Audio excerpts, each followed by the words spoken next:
On the other side of the shelf, I find aphrodisiacs and a selection of serums whose purpose eludes me. And would you do the honor of introducing me to your elegant friend? Sure! This is Cirrus. He's the local cult leader, you know? Take it off for all I care. My tone comes out rash, and amidst the rising tension, the desperation, the anger, he tears my mask off.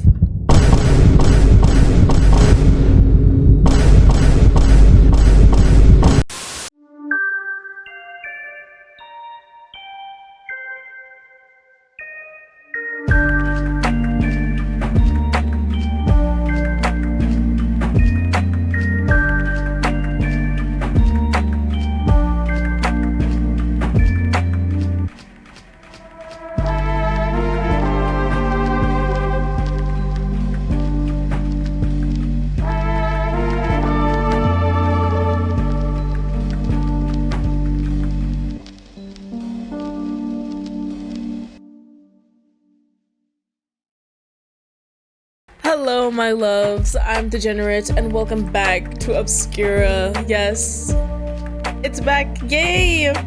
Chapter 2, but it's not Chapter 2 of everybody, it's only Chapter 2 of Cirrus and Kier. Now it has all my saves from the last time I played it, but I don't know if it's gonna like correlate, so I might just start anew. A few moments later. Alrighty, we're here. Which ending did I get though? I feel like that matters. Preferences, no, not here. I got the neutral one. Let me see. Yeah, neutral and you won't give up. So we're gonna go off of that one. The next morning comes too quickly.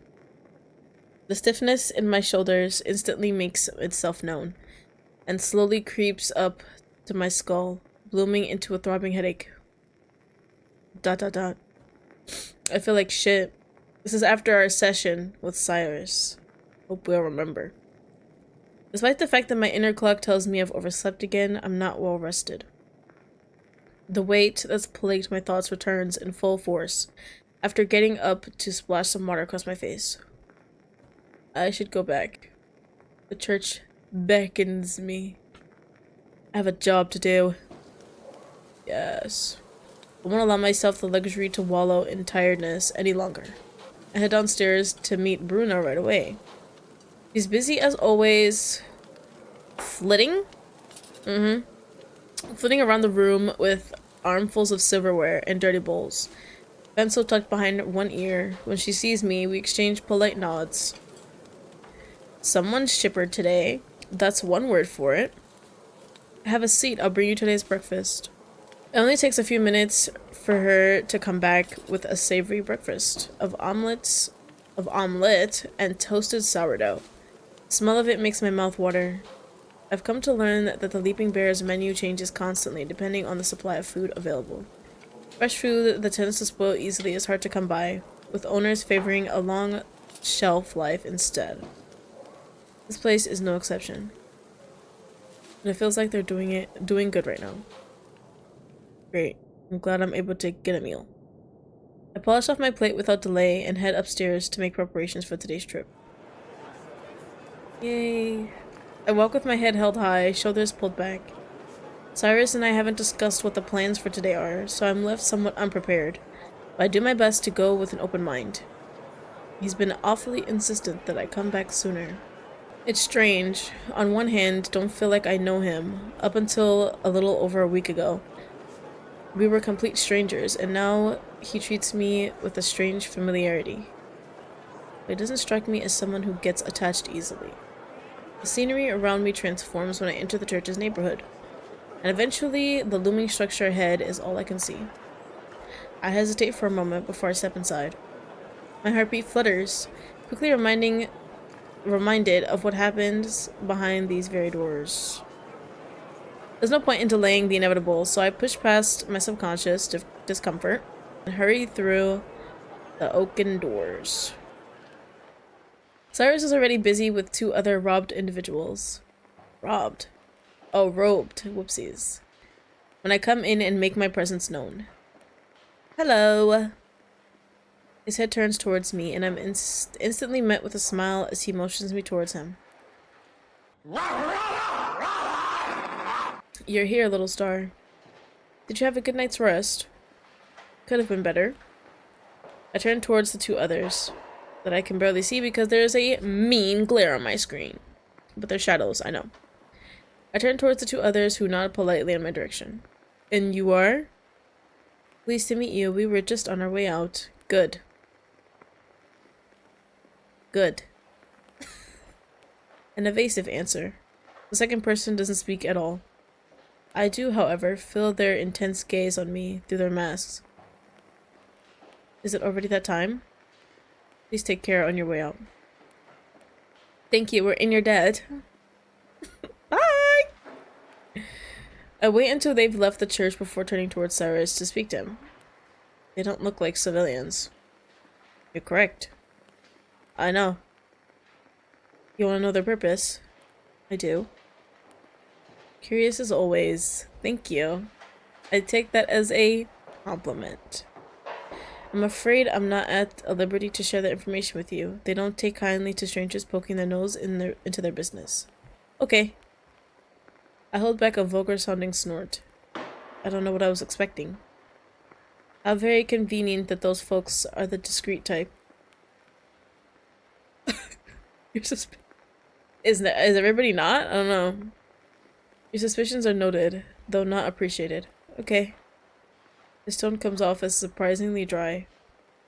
Your constant secrecy isn't appreciated either, for the record.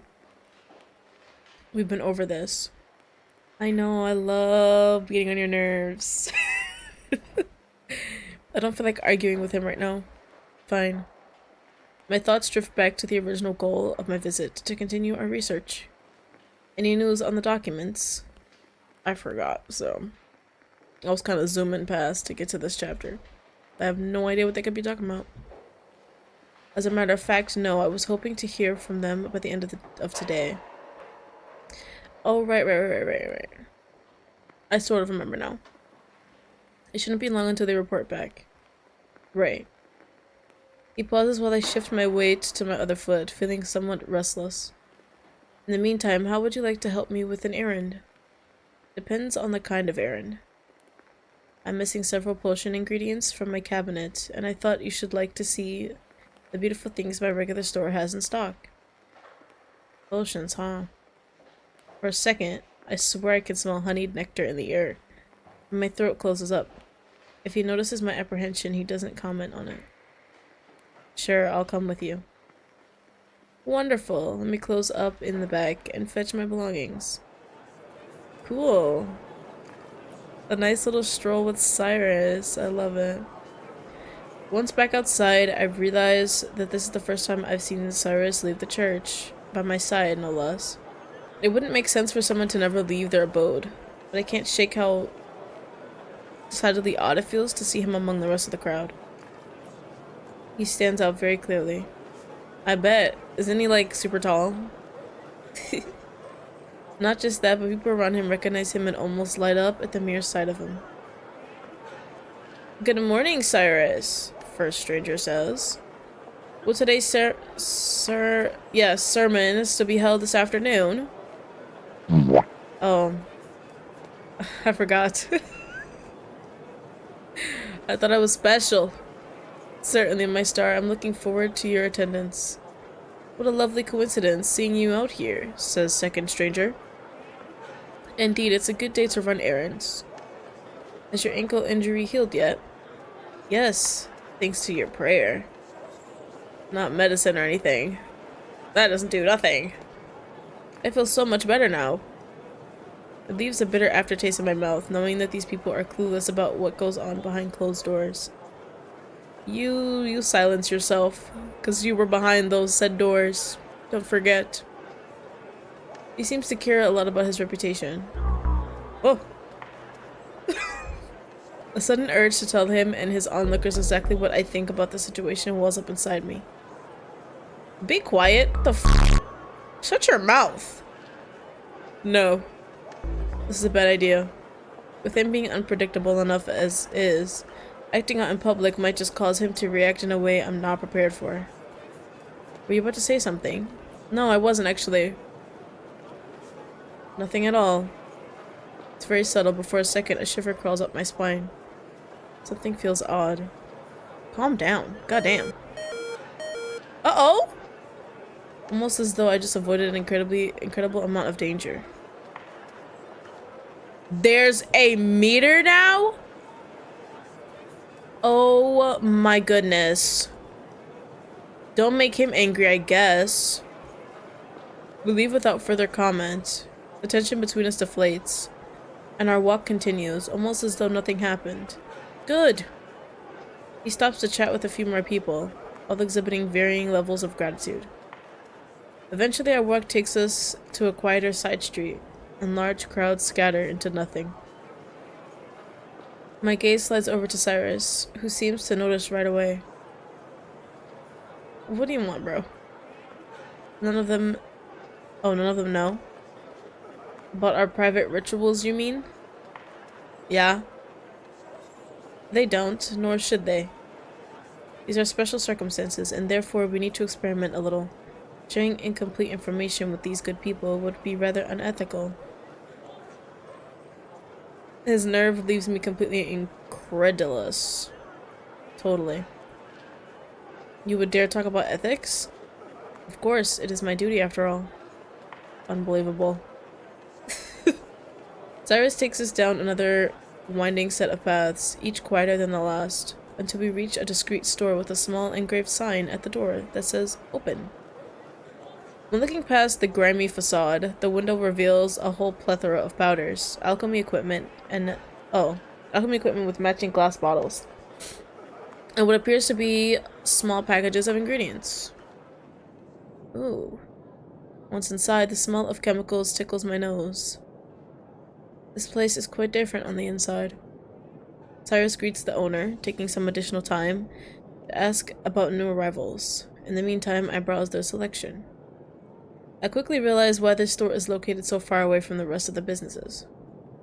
Potassium cyanide, belladonna extract, arsenic?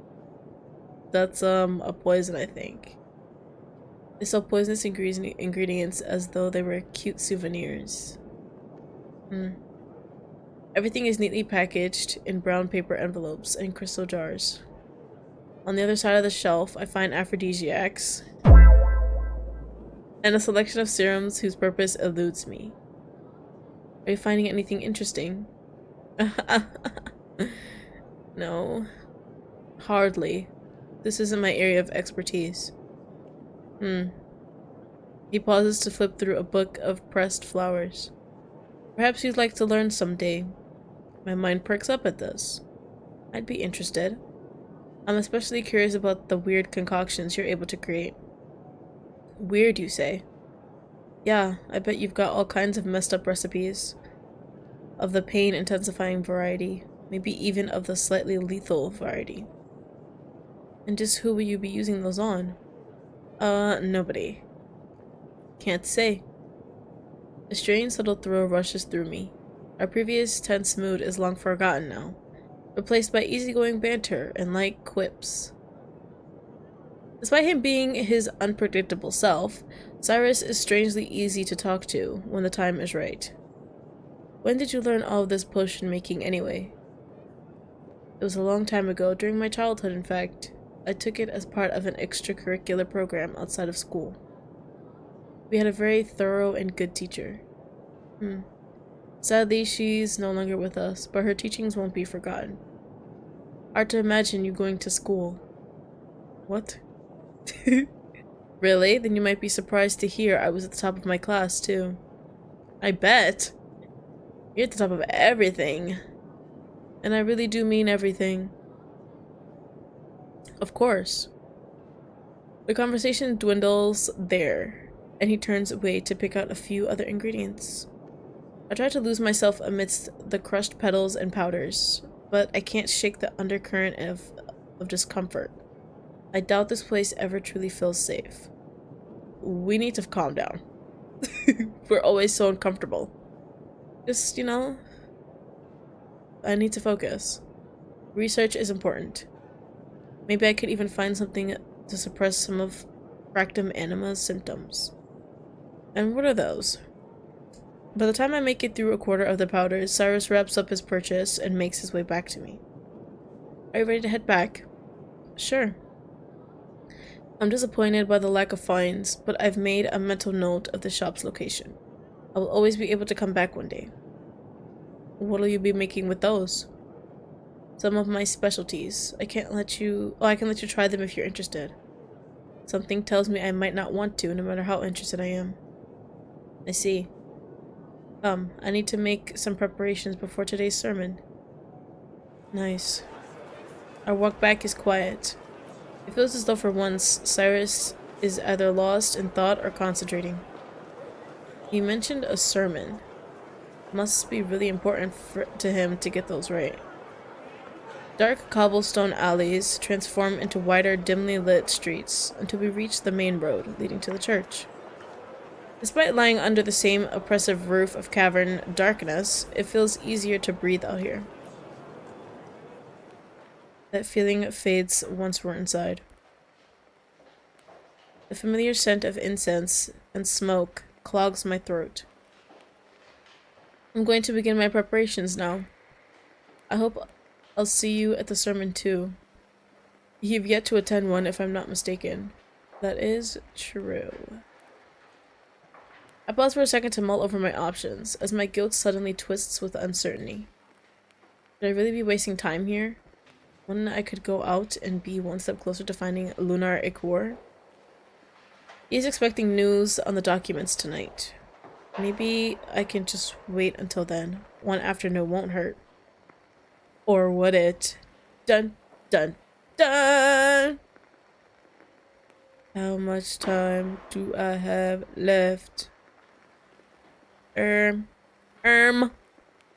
I'll see.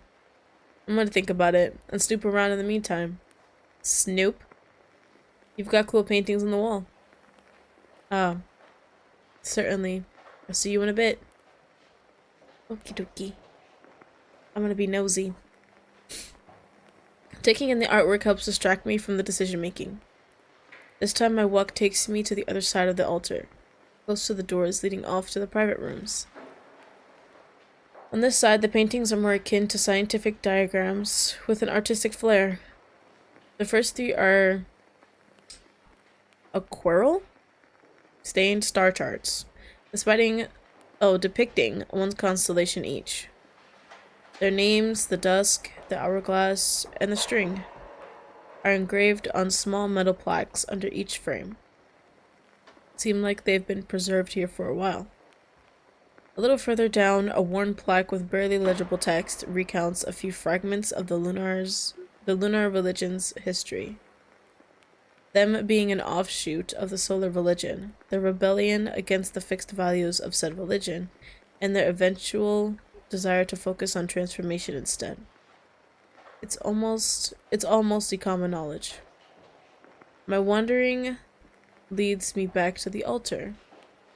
Cyrus seems deeply focused today. Carefully dusts off his tome atop the gold-plated lectern? Lectern, yes. And rearranges each candle on the ground, one by one. It's a slow, methodical process that, were it not for the situation I find myself in, I would find relaxing to watch. Eventually, he picks up a worn bronze bowl from a small compartment underneath the altar, then disappears back into his room. On his way there, all he did was smile. I wonder how long this will take. Smile at nothing? He's definitely scheming. Hello? Ladies. Oh my god, there's multiple. I'm scared. Not even a minute after going back to the paintings, clusters of people begin filling in, some stopping to donate a few coins and light a candle before making their way to the center of the church. There are no pews, nor seating arrangements here. Instead, all attendees sit on the floor. Cyrus is still not back, but I imagine he'll take his place before the altar soon enough. Hushed whispers ripple through the slowly forming crowd. I need to decide whether or not I'll join. Sounds like they're starting soon. Skip the sermon. Participate in the sermon. We're gonna save here because I feel like that's really important. We are going to participate! How exciting. Can't wait to see how creepy it gets. I'm kind of interested in what he has to say and how he does his job. Maybe this reveals something not only about him, but about his core values. With that, I find a spot amidst the crowd and sit on my knees, the same as everyone else. This position can't be comfortable for extended periods of time. You're telling me. When I do a quick sweep of the crowd, I notice masks and outfits from every walk of life. Torn rags and bandages, jewel-crusted theater masks and silken cloaks, leather gloves and purses. It makes sense for a wide variety of people to congregate here. But it makes it no less surprising. I feel a little safer behind a plain mask. The man of the hour. I shuffle around a little to adjust, and Cyrus finally comes back. Bowl and book in hand. What's he about to do? Because that bowl probably filled with something. As he places the bowl on top of the altar and finds his place in front of his people, the crowd stills immediately. It's so quiet you could hear a grain of sand hitting the pavement. My stars. A pause. How good of you all to join me this evening. Not even so much as a murmur passes through the lips of anyone. Cyrus flips through a couple of thin pages before his speech resumes. Today I wish to share a heartfelt wish with you. Something that I've thought about for a long time. We've come far together. Our devotion and our hard work has always paid off, despite the continued oppression we've been subject to. Oppression? His smile falls. The lunar god has always encouraged us to adapt, to metamorphosize and grow with every obstacle we overcome. This is how we become the better versions of ourselves. Except that we may never stagnate, lest we become complacent. Then he raises his voice. How many of you live with fear? How many of you judge with it as part of our daily routine? And how many of you will die as it continues to eat away at your hearts? This time, when I turn my head to glance at the people around me, they lower their heads in agreement. Again, not a singular sound leaves the confines of their masks. I feel something shift in my gut, but I ignore it. Good. He takes a few careful steps away from the altar, approaching the crowd with his book. Why are we confined here? Why are we rotting away in this prison? He stops. I want to free you. Free you of your fears and everything that holds you back. To help you achieve true change. In my mind, there's no longer any doubt. This is no regular sermon. You thought it was? No, this is... ... He's trying to appeal to their problems and create a sense of trust. Although I fail to understand for what purpose, he's... Uh-oh. Hello? A dizzy spell drapes over me like a thick coat. All the blood leaves my head at once. What? I struggle to keep my head up. And yet in the background, I hear his silken voice, whispering sweet, sugary promises to this adoring crowd of devotees, who drink his word up like precious nectar. This is my wish. And though it may take a while, know that I would do everything in my power to secure your freedom. Woo! This time the dizziness hits twice as hard, and my stomach twists intensely. Shit. I double over and force myself to take deep, shuddering breaths. But the pain passes. My vision blurs, and my ears are full of cotton. Despite that, I hear him loud and clear. What the f- Wait, am I singing the front? What are you doing? What? Beyond my palm, I feel a strange self-consciousness at the sound of him speaking my name so clearly in front of everyone. Oh my god. Why is this happening? Are you unwell? The crowd's oppressive silence persists, even as he cuts through them to stand above me. He beckons me. His hand reaches out an open invitation. All I need to do is take his hand. Am I gonna get the choice I'm getting? Okay. What the hell?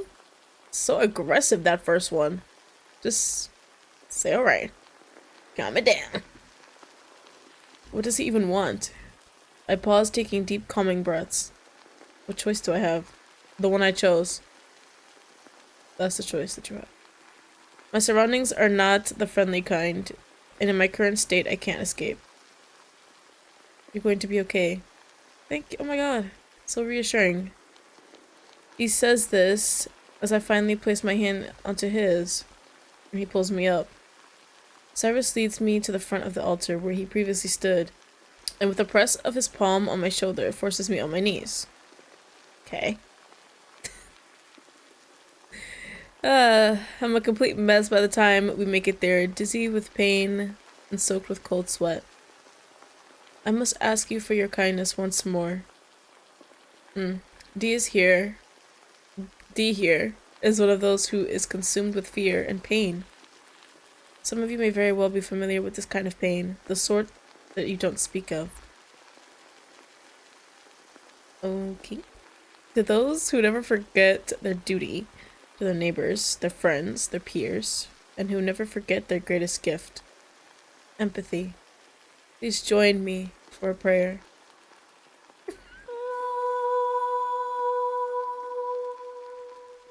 It's only a single voice that I hear at first.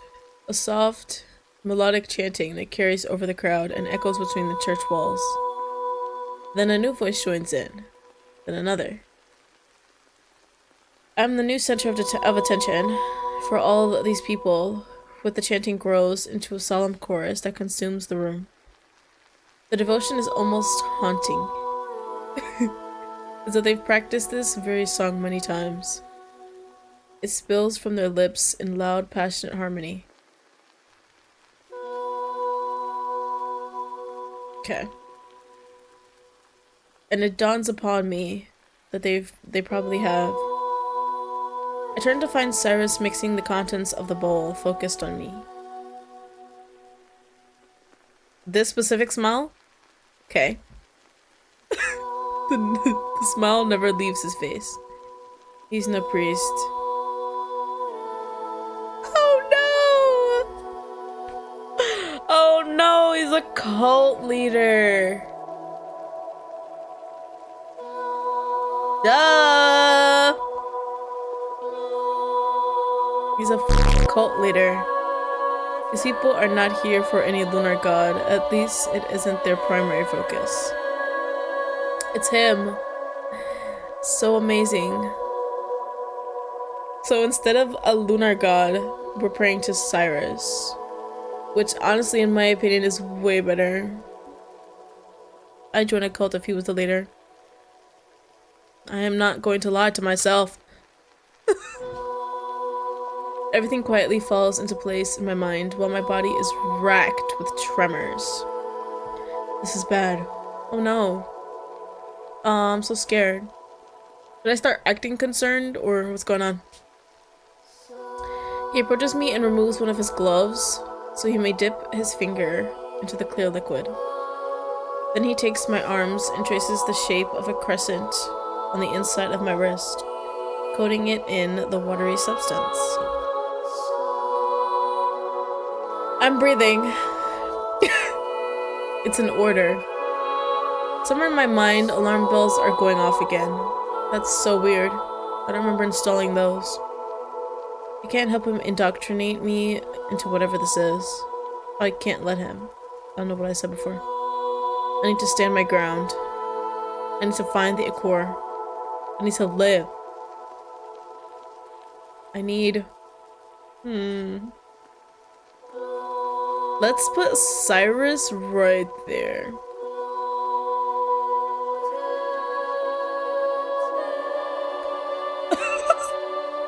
You think it was gonna say Cirrus? Oh. I was a little jolting. That's okay. The chants blur out the rest of my thoughts. My consciousness is a mere flicker of light amidst the encroaching darkness. Hopefully I said that right. He's saying something, but I can't hear it anymore. My body moves on its own, purely by instinct. Am I floating? I see the scenery change. My tongue and jaw feel too heavy to move, let alone speak. My mind feels like a thick swamp, knee-deep, and so vicious I can barely make out what I'm even thinking anymore.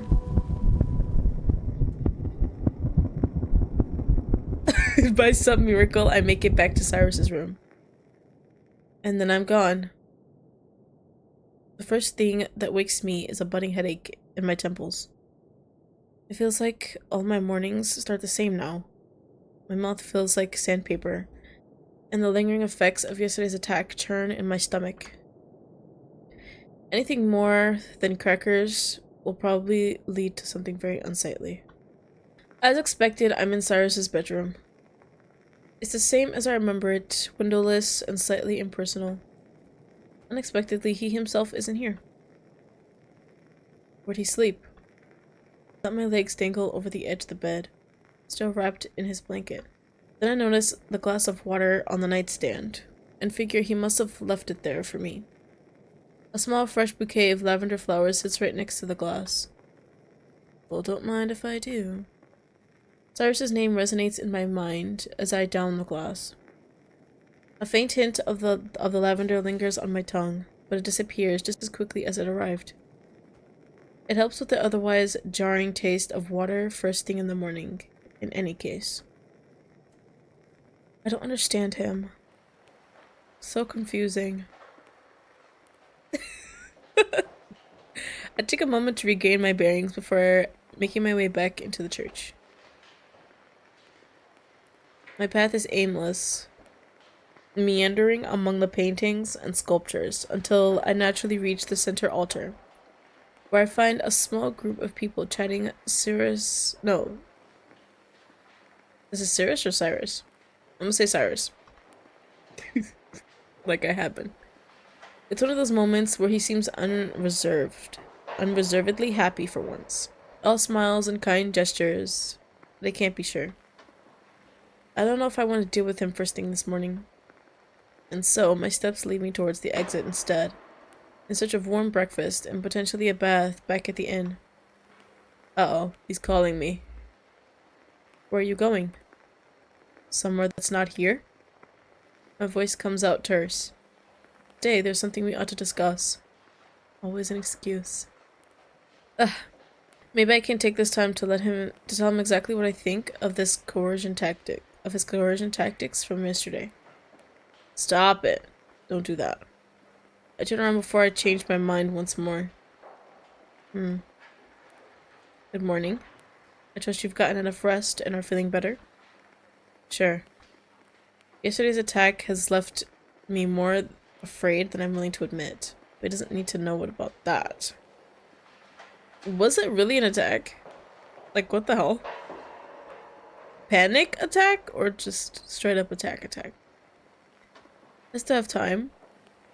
I direct my gaze to the two strangers next to me, uncomfortable with their presence.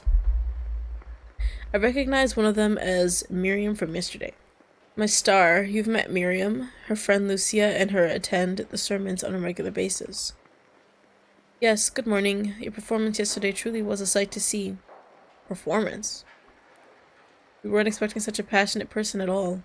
We could feel your emotion all the way at the back of the room. Thanks? No, thank you. You inspired us to work hard and earn the respect of our God. I hope to see you around more often. I really mean it. Her hand reaches out to hold mine. It's warm and as genuine as her. But then a flicker of fear squeezes my heart. This puts my anonymity at risk. Well, he is rather busy, but I believe they will find the time for us another day. I can speak for myself, Cyrus. Please take care on your way out. Bye!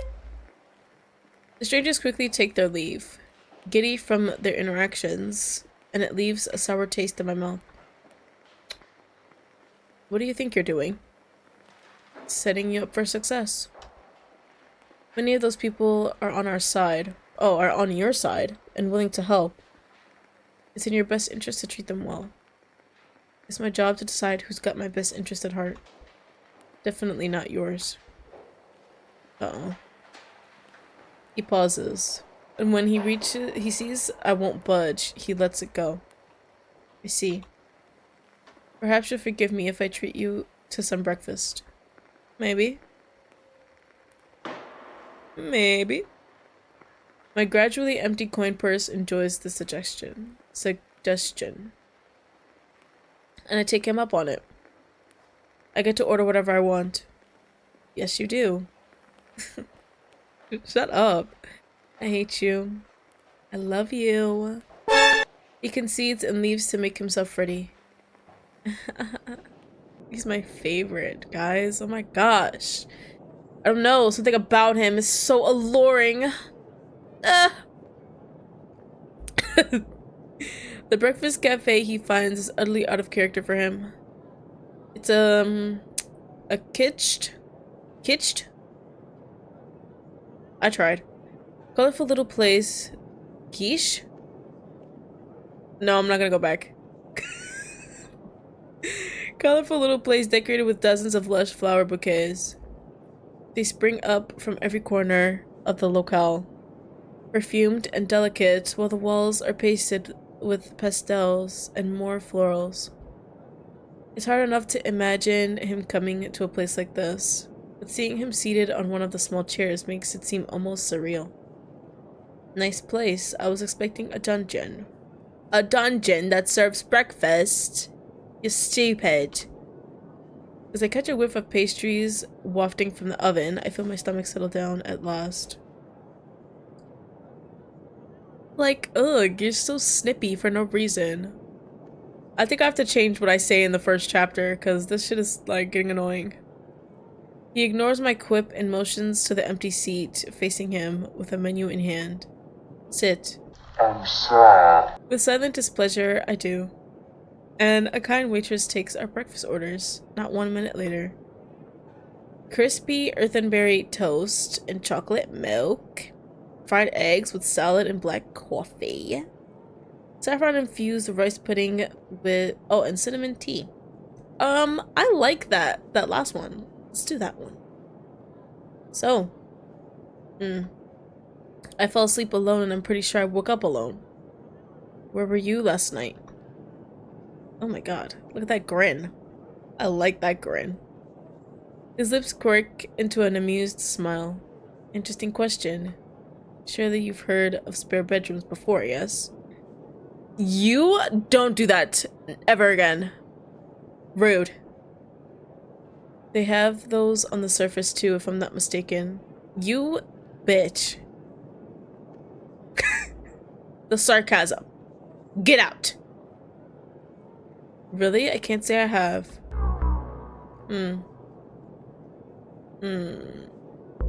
I'll assume you did in fact want to wake up next to me then? Ah, how very forward of you. I'm gonna do something bad. I hope you sleep on the floor. Maybe I did. No. No. I forgot what this guy likes. Like, I don't know, I totally forgot.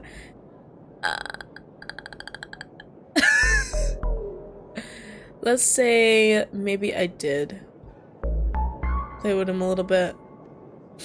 Just as I'm about to snap back at him, quiet realization washes over me, and suddenly I don't feel like putting up a front anymore. I don't know. Maybe I did. The both of us are very still for a second. Uh-oh. I told you I forgot what the f he likes. I remember, like, going through all of his endings and being like, I don't know. The weight of what I've laid on the table seems to affect us equally, as Cyrus seems momentarily surprised. Ooh. My mouth feels slightly dry, and I wish our orders had already arrived. Well, I'm not in. Okay.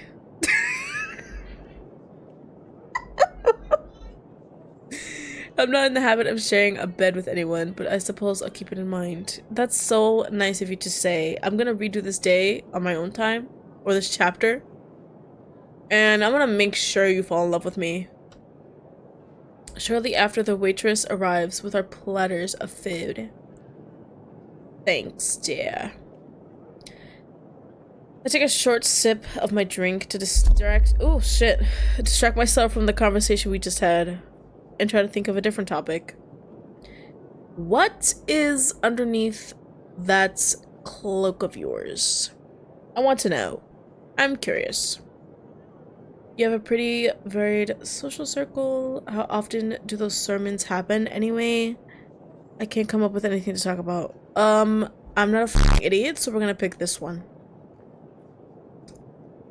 Little star. How good to see you taking an interest in the sermons. I'm just asking. I'm not trying to commit. It's a weekly occurrence. If the church weren't so understaffed, we might have increased it to twice a week. Woo! Why is the church understaffed if it's such an important part of life here? Simply due to the nature of the marketplace. Those wanting to take up permanent residence here are few and far between. I see. Our conversation reaches a natural lull, and we take the time to savor our meal.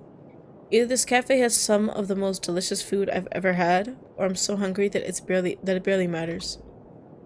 My dishes are empty before I even realize it. Was the food to your liking? Cyrus motions to my empty dishes, with a nod as he finishes his own cup of tea. Good enough to justify whatever the hell happened yesterday.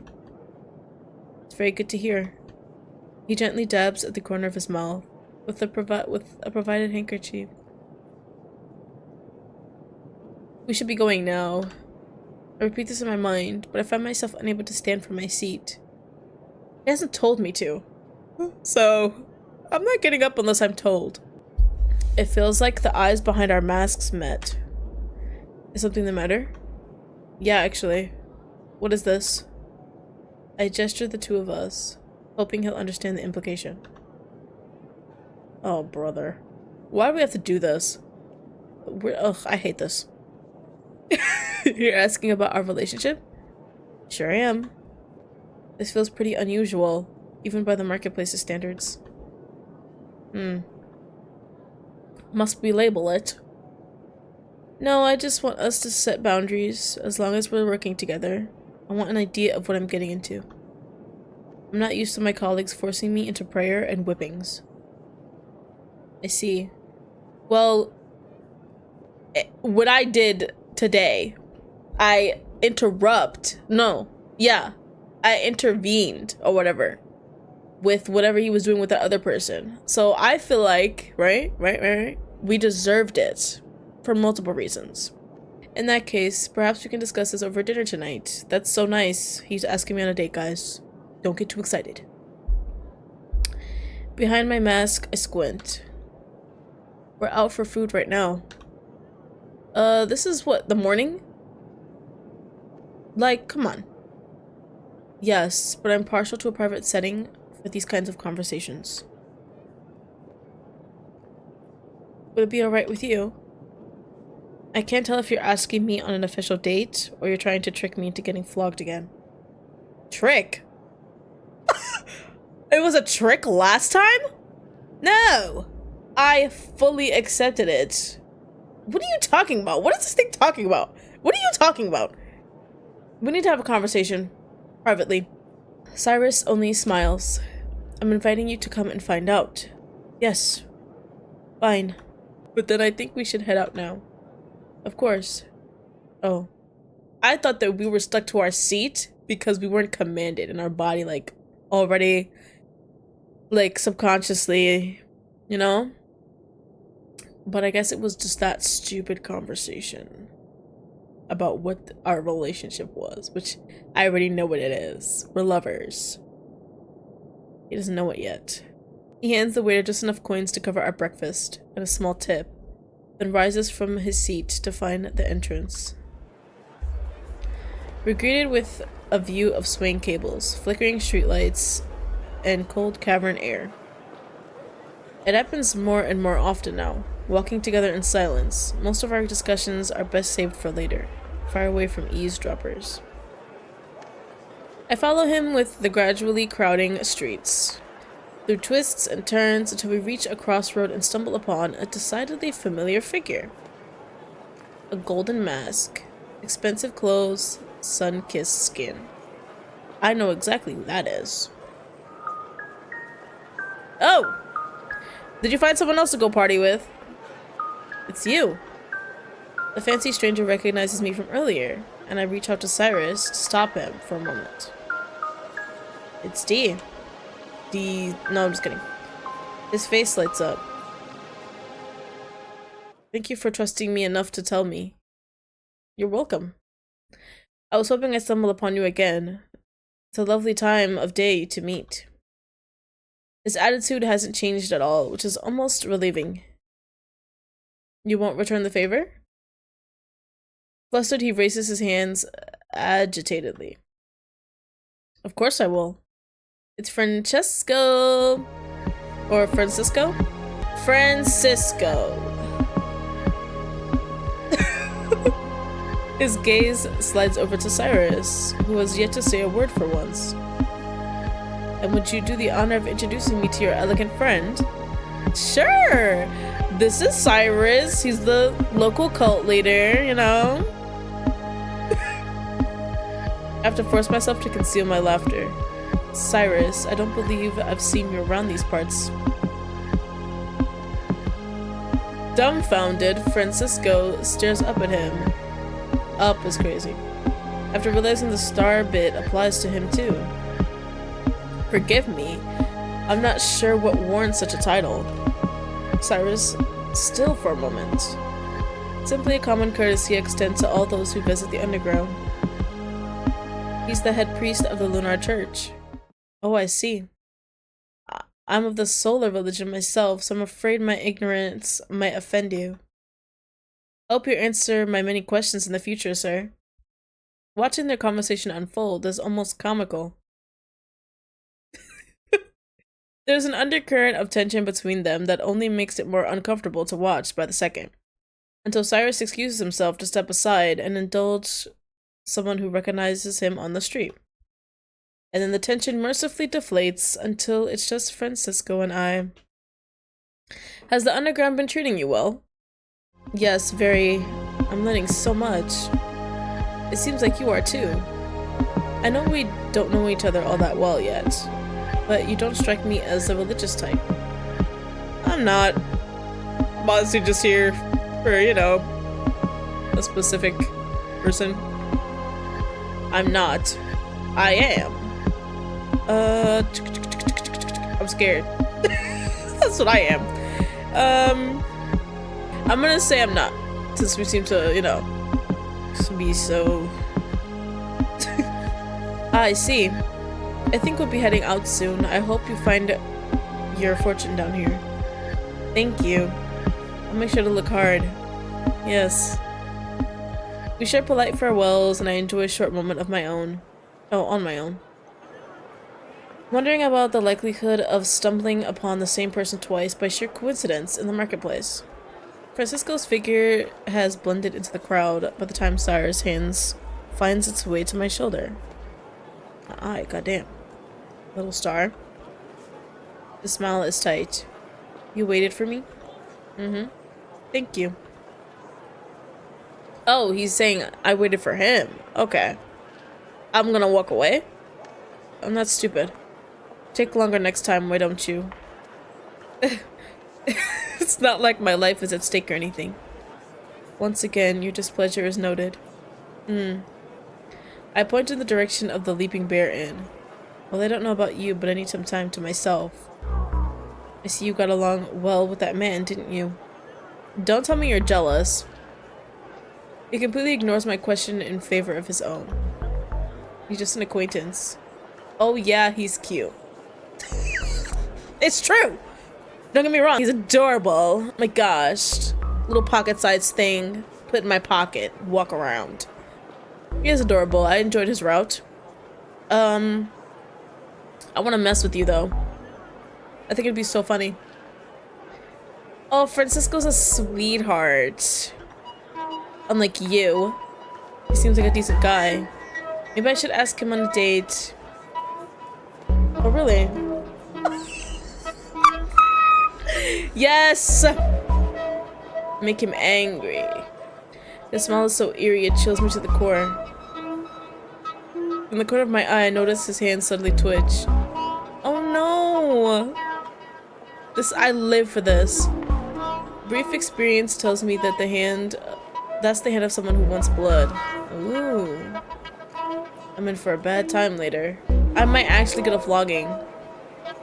Oh, good thing I did that then. Because, Jesus. After a moment of silence, I cast a glance back in the direction of the inn.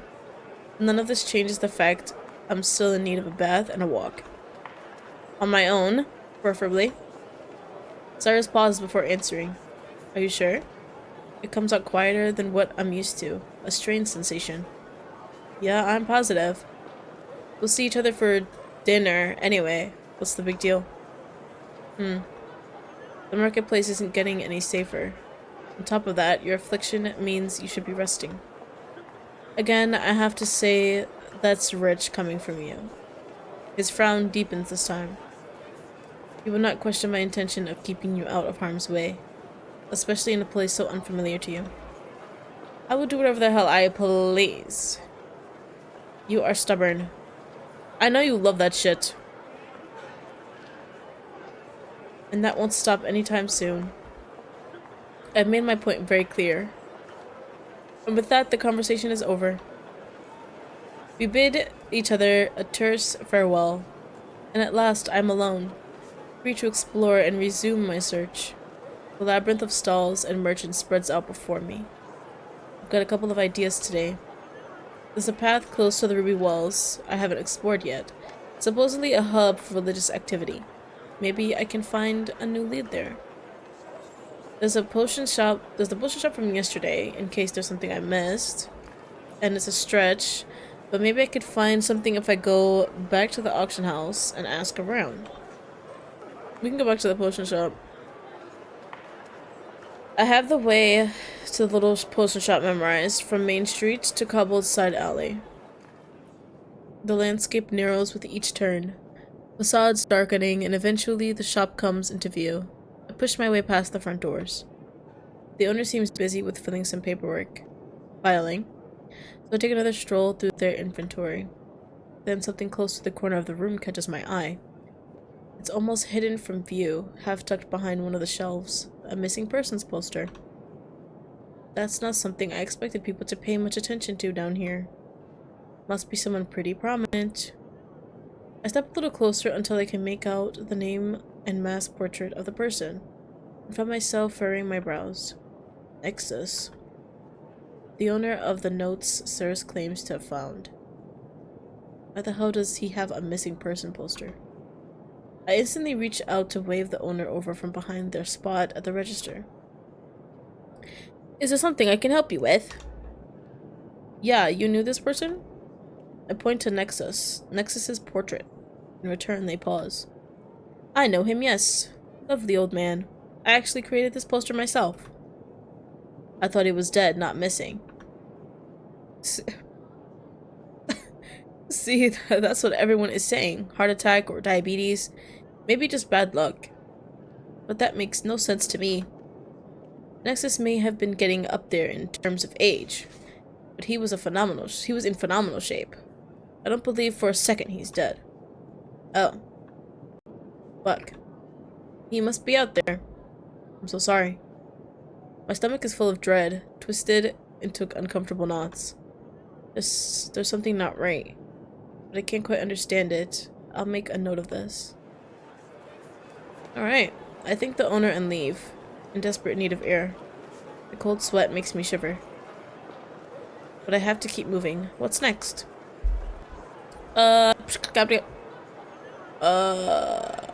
What is this? The ruby walls? I don't even remember this. The crowd is abuzz with energy by the time I arrive. Someone is putting up flyers about a meeting on a bulletin board, and I take the opportunity to snatch one from them. The Moonshine Reunion. Something tells me this isn't about the illicit alcohol they sell down there. In fact, the margins of the page are filled with illustrations of ornaments one might find in the church. If this weren't If this weren't 1 month into the future, I might have attended. I stopped the cloaked person who put up the flyers to ask further questions. Excuse me, do you attend these meetings? Huh? Oh, yeah, of course. Yeah, of course? Could you tell me a little more about them? I'm curious. It's totally just a bunch of peeps helping each other out. Oh, helping each other. Potlucks and garage sales and prayer study. It's pretty cozy. You want me to, escort you there? No thanks, I'll find my way there just fine. So far, nothing out of the ordinary. Ask more questions. I decided to dig a little deeper. So everyone who attends goes to church here? Not to be rude, but are you daft? Excuse me? Bear with me for a second. Do you know Cirrus? Oh yeah. He's the coolest. Everyone loves him to bits. Well then. He made so many donations to the people here without ever asking for anything in return. He's so selfless. Sometimes he joins the meetings too, so if you're interested, you could definitely see him there. Really, what does he get out of those meetings?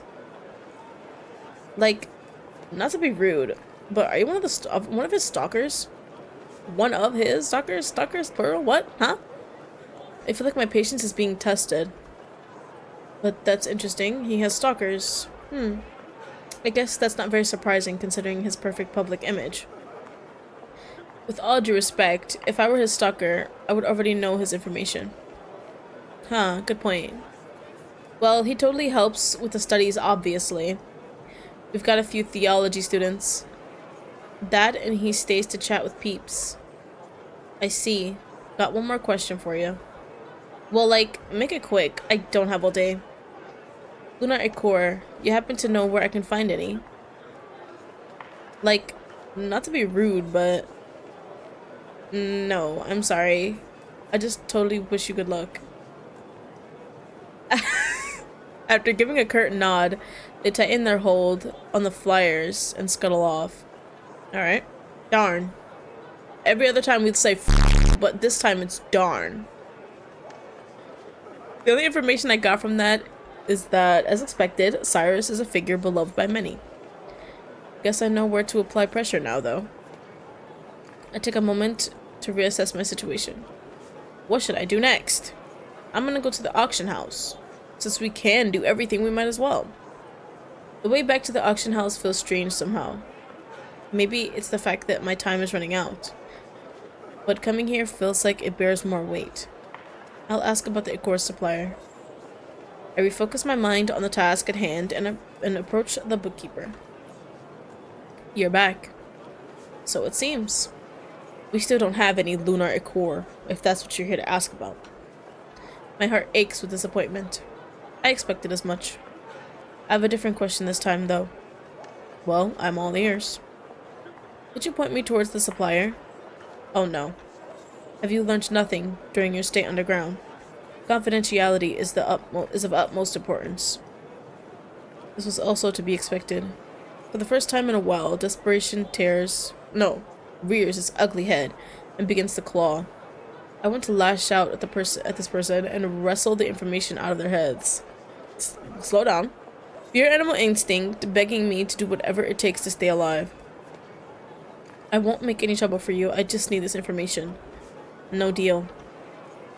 Their knife gleams from the table as a friendly reminder to keep my cool. Is there anybody else you could point me to? You should leave. Oh. The finality in their tone is borderline crushing, but I turn around and do in fact leave before emotions overtake me any further. That could have gone better. It's hard to recover from that one. Every single lead I have continues to get snuffed out before my eyes. But I am stubborn, if anything else. One of these leads will get me somewhere eventually. What should I do now? Oh, what do I do now? Go back to the church. Where else is there? We never even went back to the inn. We told him we were gonna take a bath and take a walk. We ended up just taking the walk. Way to lie. No point in putting it off any longer. I should get back to the church before dinner. But I still have an errand or two to take care of before I head back. And I guess I have a date to prepare for tonight? Mm-hmm. One quick trip to the drugstore and a bath. Okay, there it is. I should have waited. In the comfort of my own room later, I feel significantly better. I've taken the time to dust off my cloak, change my gloves, and have a general reset before tackling the night ahead of me. I'm deeply unsettled by what I uncovered at the potion shop, so I cannot fully relax. Suspicion continues to gnaw at me, or at my conscience, until I still my thoughts altogether. He wants to talk about our relationship in private? I know, beyond a shadow of a doubt, that it's a trap of sorts. What kind of genuine relationship can form after a handful of days? I greet Rufus on my way out and find myself walking the path towards the church completely on autopilot. The directions are ingrained in me at this point. It's only when I'm about to push through the church doors that I refocus on my objective, finding out what happened to those documents. I find Cirrus, oddly enough, pacing around the altar. We're not alone this time either, with a pair of seemingly older visitors praying close to the sea of candles further ahead. They pay us no mind, and I'm grateful for it. As soon as he notices me, he makes his way over in a hurry. You're late. Where have you been? I try not to let his comment get under my skin, but it's not a good start. That's none of your concern. I'm back, aren't I? Yes. Yes, you are.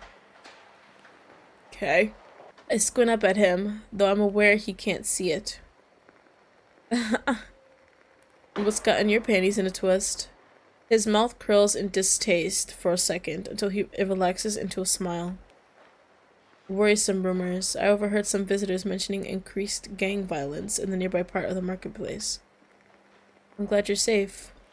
You were worried? He seemed truly worried for a second. Or am I just imagining it? I follow I follow him back to the church. Oh no, sorry. I follow him to the back of the church, out of earshot of any other potential visitors, when he stops and turns around, hesitating for a moment. My star, I have a proposal for you. In order to facilitate our research and to assure your safety, I believe it might be in your best interest to move in to one of the church rooms. Yay. Oh shit. At least I don't have to spend all my money, right? That's good. Look, you see? You'd get your own room, of course, free of charge. Your finances are rather limited, yes? Yes. Research takes time. Synthesizing the ichor is not an overnight matter. And we might need to get our hands on difficult to access ingredients. No way! No way, Jose! Yes. Almost everything about this is a bad idea. Yet, I picked it, so you need to be on board. You understand? When I say yes, you go, okay. Not, oh, this is so bad. My gosh. Like, shut up. We're doing this. I know that once I'm settled here, I'll be comfortable, but heavily dependent on someone with strange motivations. And yet, I can't rule out this possibility. I don't want to. I guess it makes sense, if only for a short period of time. He breaks out into a smile that almost makes me forget everything he's done up until now. I'm glad you understand, and I'm thrilled that you'll stay. The church arrangements are quaint, but I hope you'll feel somewhat at ease. For a second, the scenery before me blurs. What have I done? Cirrus leads me to one of the rooms to the right of his. close to the end of the corridor in the back. It looks strikingly similar to his own room, minus a few pieces of furniture. It's barren and minimalist, but it is free. Still. Ooh! Be grateful. Jesus. As I take in where I'm going to spend the next undefined amount of time, I find it hard to celebrate with the ever-growing discomfort. I need to loosen up before I lose my grip. Please do. Do something. Anything. My palms feel clammy, and I feel, a prickling in the back of my neck. But I borrow my feelings, and turn towards him. Looks like I'll be living in the lap of luxury. Displeased? No, but this looks more like a prison cell than an actual room. I'm thinking potted plants, Cirrus, a photograph or two.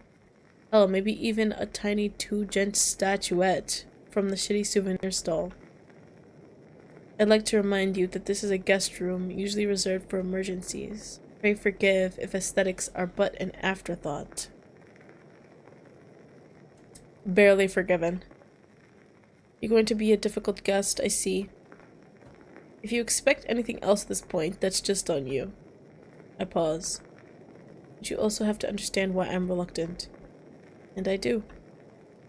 He bridges the distance between us and places a hand on my shoulder. I'm taking this very seriously. I'll do anything I can to save your life. Uh-huh. I peek up at his surprisingly somber expression and wait for the cloud of doubt to settle over my heart. But it never comes. You mean it? I most certainly do. His hand lingers, and I feel the warmth seep through my cloak. Then his thumb presses into my shoulder muscles as if checking for tension. Have you been sleeping poorly? Couldn't it just be the stress of me maybe kicking the bucket soon? You will not be kicking any buckets. Yeah. I find myself grumbling. The Leaping Bear is great, but their pillows are subpar. Speaking of which, I need to check out the room. Go tomorrow. It's getting late. You should rest up while you can. Weren't we going to have a dinner date too? Interesting. I didn't realize you were looking forward to it. What is wrong with you? Never said I was. I am. We're different people. I am. Don't worry. Let's wait until tomorrow, when you've had the time to settle in and get refreshed. I'm looking forward to it. Just as my heart flutters ever so slightly, the smile widens. Actually, I prepared something special for you. What is it? You'll have to wait and see. It's a surprise. Nice. A surprise from Cirrus? Sounds ominous, but I'll let it slide. I really should get some rest. It's been a strange day. Cirrus leaves me to unpack a few belongings I have on me and get comfortable. He's already laid a towel and washcloth on the bedside table for me, as well as another glass of water. With the unusual few sprigs of lavender flowers, on the side. It's the only decoration in the room. He must really like lavender flowers, he puts them everywhere. It's only by the time I've crawled under the covers and extinguished the light source that I realize I've forgotten to ask Cirrus about the documents. Shit, what am I doing? Getting comfortable. I am deeply upset with myself. I shouldn't get distracted, not this easily. I have to do better. Oh no. Tomorrow for sure.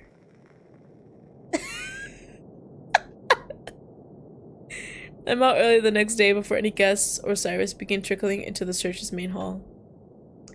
It's blissfully quiet, the stalls outside are still busy, and the murmur of the crowd never truly dies down at any point in the marketplace. But something about this time of day feels almost magical. I pick up breakfast along the way, and as I'm munching away, the inn comes into view. My gloves make quick work of the crumbs under my mask. And then I'm in, making my way to the reception with slow steps. The woodsy smell of the inn is soothing, and it's at this point that I realize how much of a second home the Leaping Bear has become.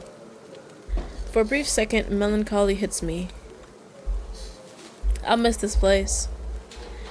Bruna! There we go. And Rufus. I expect to see Bruna behind the counter, but she's nowhere to be seen. For once, it's Rufus manning the place. She must be resting. I pad up to my old room without a second thought. Get my stuff. There's not much left in here. My pack with personal belongings, knickknacks I've collected during my stay, and a few basic toiletries.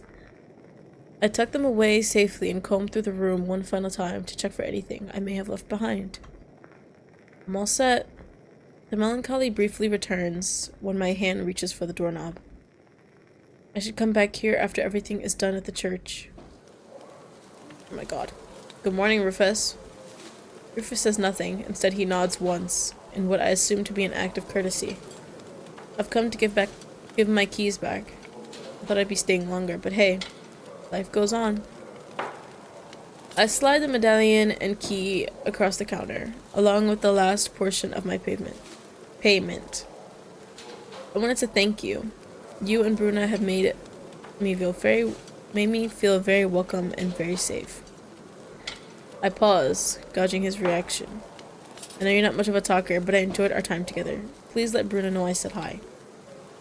I put my hand out, offering what I assume he'd be most receptive to, a handshake. He takes it and we share a wordless farewell. His hand is calloused and worn from hard work. I like that. In that moment, I can feel his dedication to the place. This is the hand of someone willing to put his life down for this establishment. I know that, without a doubt, he cares in his own stoic way. I'm about to pull it back, but he holds on a tad longer. Beyond his mask, I catch a glimpse of dark, questioning eyes. Maybe this is his way of confirming if I'm sure. All I can do is nod back, and then he releases me without delay. Uh-oh. And with that, I'm on my way. I'm on my way! I'm on my way! Headed back into the maze of stalls and crowds and crimson lanterns. The one thing that constituted any form of stability for me down here is gone. I'll be fine. I have to be. I will be. Let's go. Cyrus. I trust your errand went well. It did. I held up my sparse belongings. It's official. I'm living here now. Marvelous. And before we get ahead of ourselves, you owe me some news about the documents. He assesses me for a second. Don't be rash. You've got a lead, some formulas and the like. And then my heart rate picks up. Tell me, no. Show me everything. As I said earlier, you mustn't be rash. I need to confirm this lead first. Surely you wouldn't be so foolish as to blindly follow a recipe and ingest its contents when you do not even know what it may be.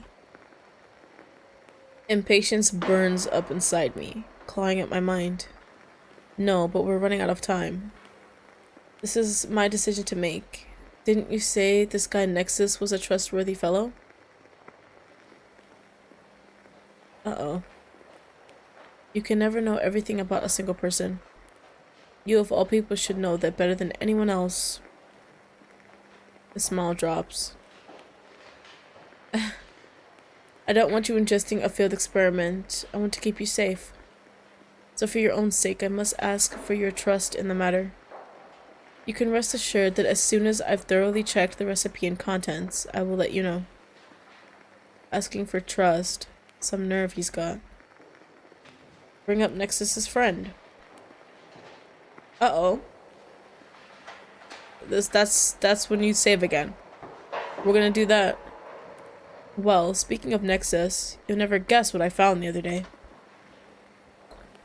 A missing persons poster by someone who claimed to have been good friends with him. Someone who was equally adamant about Nexus being in excellent health right before disappearing. Is that so? It's odd, isn't it? You're so certain of his death. Uh-oh. The temperature around us drops. The silence within the church has never felt as suffocating as it does now, and a chill runs through me. What are you trying to tell me? Say it, don't say it. Ah! I'm scared now. Are we like... No. Are we assuming he might have killed Nexus? Let's not. We're gonna hold back a little bit. Well, nothing. Just that it's rather depressing, actually. Freak accidents happen all the time down here, don't they? I can't decipher his expression at all. They really do. Okay. Indeed, nobody is truly safe down here. Illness, kidnapping, falling into the river and drowning. How specific? Yeah. It has been a while now.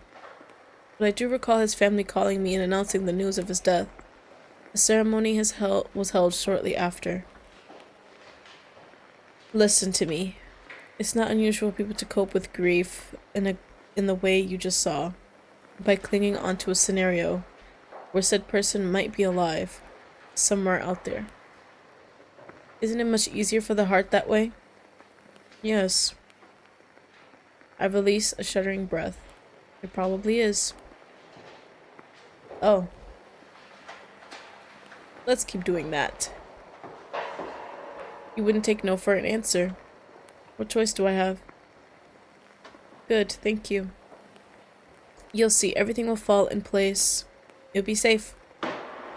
Now let us put all this behind us. Sounds like a plan. Please rest some more today. We'll have dinner in the back tonight.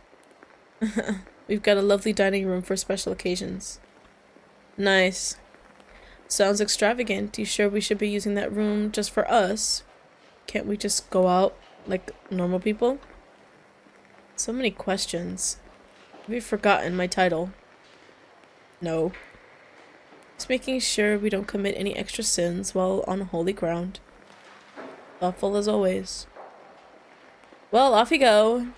I'll attend to my regular duties today. Sure. After being practically shooed, my shoulders sag with relief. I guess I should rest some more. Then I can take another walk through the stalls. Tonight is going to be quite something. Can't wait. Dinner time rolls around quickly. The day is a blur of bed rest, endless stalls with nothing to offer, and lavender-infused water. In the end, the dining room is a welcome change of pace. The atmosphere inside is solemn, but intimate. The table has been set for 2 people, complete with beautiful napkins and polished silverware, and candle holders that shine with a gentle luster. I'm mesmerized by the details when I look closer. The oat flower patterns woven into the tablecloth, the deteriorating label on the bottle of wine that suggests it's been saved for a special occasion, and the careful arrangement of the bread inside its basket. Everything is laid out with the kind of meticulous care reserved for royalty. Do you like it? Miriam. I recognize her voice instantly, and she shuffles out of the doorway to greet me. You remember me? Of course. Totally. What are you doing here? Cirrus enlisted my help to prepare your dinner tonight. I hear you're going to be having a lovely date night. You told others. I don't know how to feel about that yet. You're very talented. It looks gorgeous, Miriam. Oh, thank you. That makes me so happy. I just want you and him to be at ease. Something makes me shift slightly. Does he typically do this? Ask the churchgoers for favors? Oh no, he rarely asks.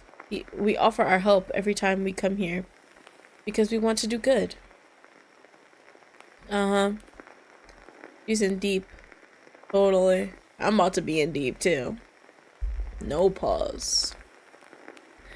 I watch as she hesitates, then reaches towards my cloak and softly brushes at the fabric. Excuse me. You've got some dust here. Oh. For a brief moment, I feel like a child again, being gently cared for by a motherly figure. Then the dust is gone, and so is the moment. Cyrus comes through the door in his usual attire, relaxed. Good evening, you two. Cyrus. Good evening. I'll be out of your hair in a moment. She lowers her head and leaves for what I assume to be the kitchen. Is it really alright to use her for your personal benefit? Using is a crude way of putting it. She offered her help numerous times, and I finally found an opportunity befitting her. Well then. This is a beautiful arrangement. She's outdone herself. Indeed. Come. He takes a moment to pull out the chair for me. How kind. And I take a seat. He finds his own seat across mine, locking us into a face-to-face that feels a tad more intimidating than expected. She'll bring us the food. All you have to do is enjoy yourself. Nimble fingers uncork the wine, and he pours a small amount in my glass to allow me to sniff.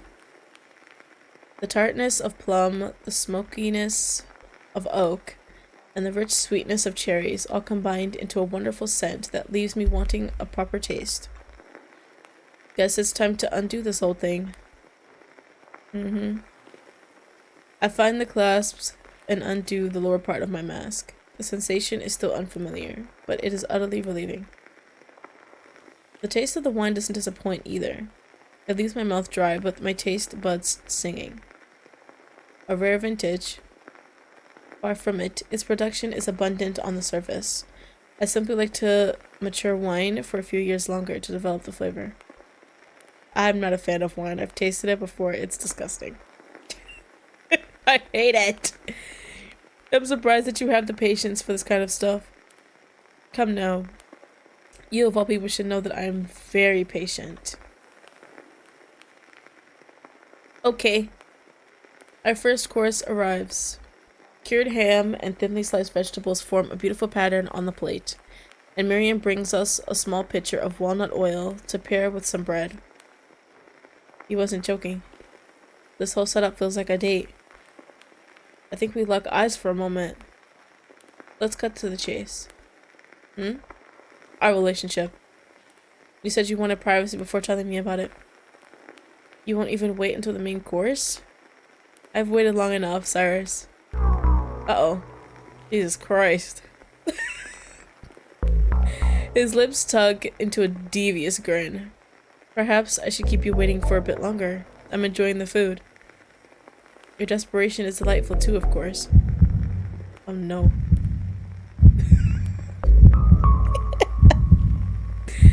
Oh no, you don't. I find myself raising the knife in my hand, gaze trained on his unfazed expression. I will get what I want. Cyrus laughs, but it's far from friendly. What the hell? It's purely twisted amusement, dripping from his smile like long repressed venom.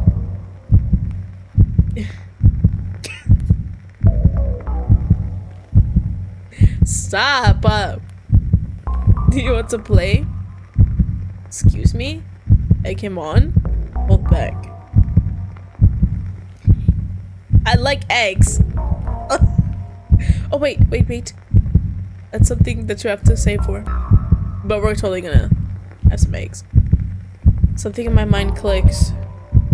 I don't hate the sight of him. To hell with it. Uh-oh.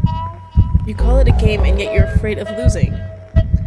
There's nothing more pathetic than someone too proud to admit his weakness. So eager to mouth off. So what? You know there are consequences. There are. I know that. Sure, consequences. I see. Oh my god. That went up really far. And I'm scared. Just kidding. The way his grin widens, so full of promise, makes my heart spike and my cheeks flush.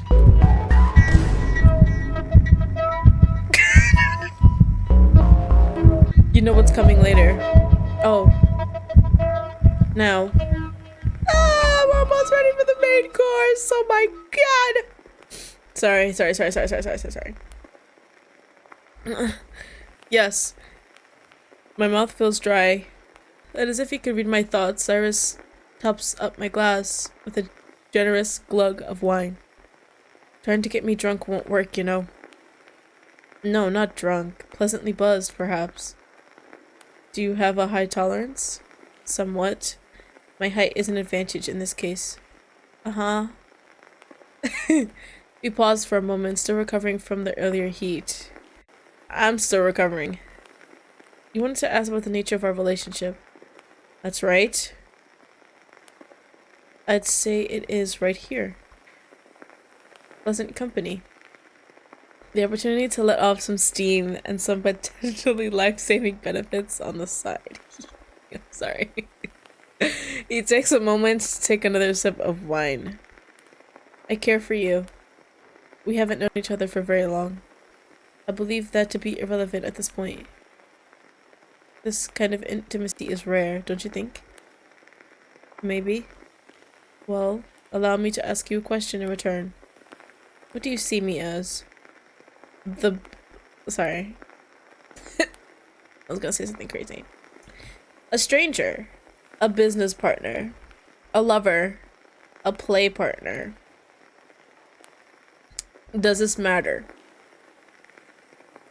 Like, what changes if I say stuff? Like, what I want to say this one. But I'll hold back. I think I'm lying, but wait. I really don't want to pick stranger or business partner. Like, my heart is telling me not to. It's telling me, pick lover. Like, I'm scared. I'm gonna do lover anyway. You know, I guess this is intimate.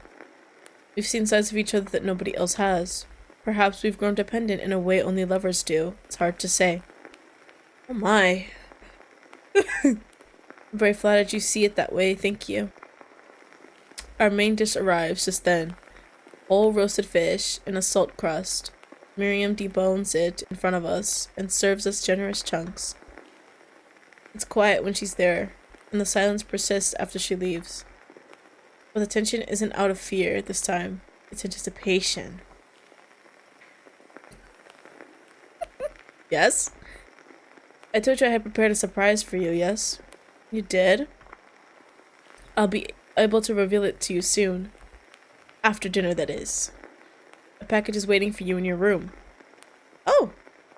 I can't wait to find out what it is. Oh my god, I'm so excited. Well, I'm intrigued. Then I'm doing my job right. Good. Good. The rest of my plate goes down quickly while Cyrus takes his time and savors every mouthful. The longer the night goes on, my glass gets refilled, the more my senses dull. Smart. You're slow. What? Simply enjoying myself. Slow? What are you talking about? You're enjoying yourself too slowly. Dragging out pleasure is one of life's greatest experiences. He punctuates the last statement with a smile that hits me different in my current state. You're awful. You keep saying such hurtful things despite all the work I'm putting in for you. Well, now you're just not playing fair. Aw. His gloved hand finds mine across the table, and his thumb caresses the ridge of my knuckles. Lightning rushes straight through me. Very honest while under the influence. Well, I do enjoy this side of you immensely. Perhaps you should have some water. Can't tell me what to do. Really, no. Yes. You're unraveling right before me, so needy. Dessert finally arrives. Oh my gosh, a dark chocolate crumble? Served with hot cherry sauce? He went all out for tonight. This is so amazing. My mind feels deliciously hazy from the sugar, the wine, and the tension. Before long, his gloves come off, and long fingers are smearing warm, sticky cherry over my lips, forcing me to lick them clean. What? And we just let that happen? I mean, okay. Good. Memories from last time send rushes of warmth throughout my entire body. My tongue wraps around his index and middle fingers, their presence intrusive when they push past my lips, but too pleasurable for me to do anything to stop them. Don't be sloppy. I catch myself making noises I shouldn't be at this point. Control slips from between my fingers like sand.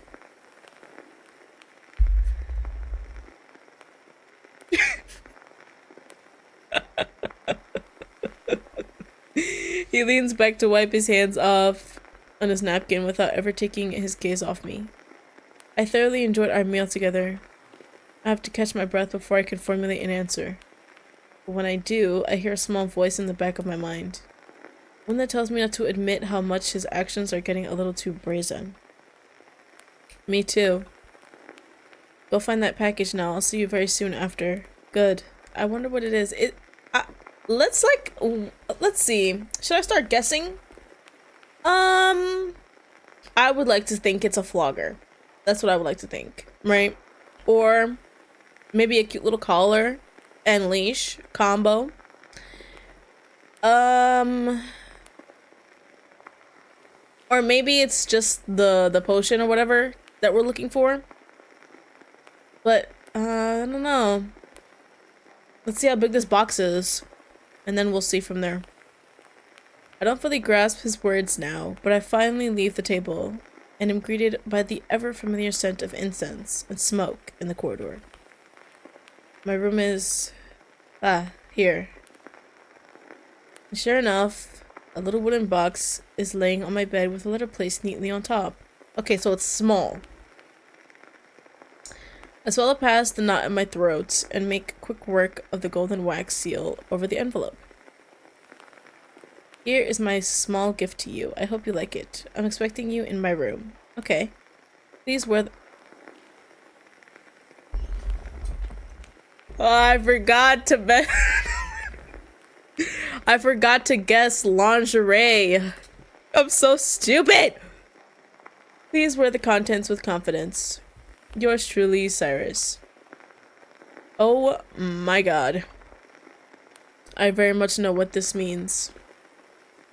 I carefully open the box to reveal its contents. What lies inside is something more feminine, something more masculine, something else, nothing at all.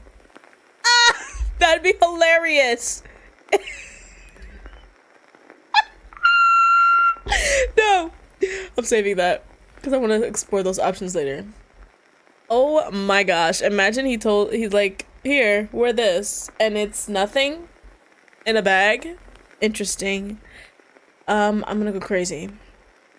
We're gonna do this one. Oh my god, there's more. A set of bra and panties with a traditional marketplace pattern. A lacy bustier, I think it says, and thong.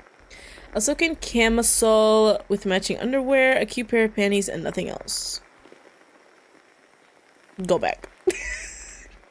I wonder what go back looks like. Just kidding. The bustier and thong. Well then. This set of underwear doesn't do much to hide my skin whatsoever. Had I been a little shyer, this would have made me blush. It's very flattering though. There's no point in putting it off any longer. It was to be expected. He'd be planning a round 2.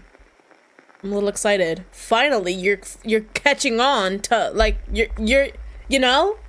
I don't know, this whole time you've been a little too snippy for me, but I guess we need that for the excitement. But I have to stay alert. And you lost me. You see how you got me and then I got lost. Stop. Stop. I'm not thinking straight right now. Well, we're not, so I don't feel like I'm in any danger. I take a deep breath. I'll clean up first. Good idea. The atmosphere inside... Oh, I thought the music was like... The atmosphere inside Cyrus's room is different today. tighter, coiled up, as though the anticipation itself were weaving its energy into the walls of the room. It's plunged in near darkness, reducing to a few candles atop brass holders in the corners. This music, I feel like it's heating up. I'm getting it. I'm still wearing my cloak for the sake of modesty in the corridors. Despite this, I feel his eyes burning through me. I'm laid bare before him. And although the door is unlocked, almost daring me to turn around before the point of no return, I make no move to do so. No.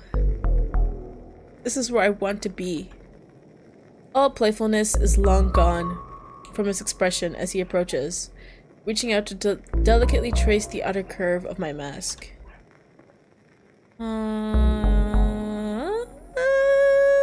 Okay. Then he pulls me in, flush against his chest. He makes no move to do anything else other than hold me there in perfect silence. Although I want to ask why I can't. I'm here. Yes. Yes, you are. His fingers find their way to the back of my head, slipping under the fabric of my hood, and they claw against my skin with a familiar sense of desperation. You're right here, and I'm going to remind you of the reason you're here at all in the first place. Cirrus releases me then, and reluctantly steps away to give me a little space. I knew it was gonna pick up! I knew it!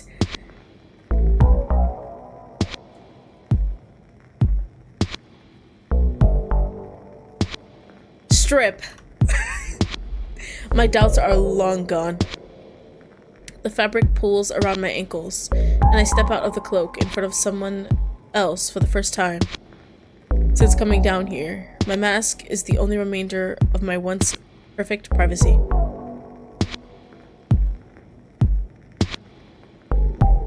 Thank you so much. You look ravishing. I had no doubt that whatever you were hiding under that cloak would only serve to make me more curious.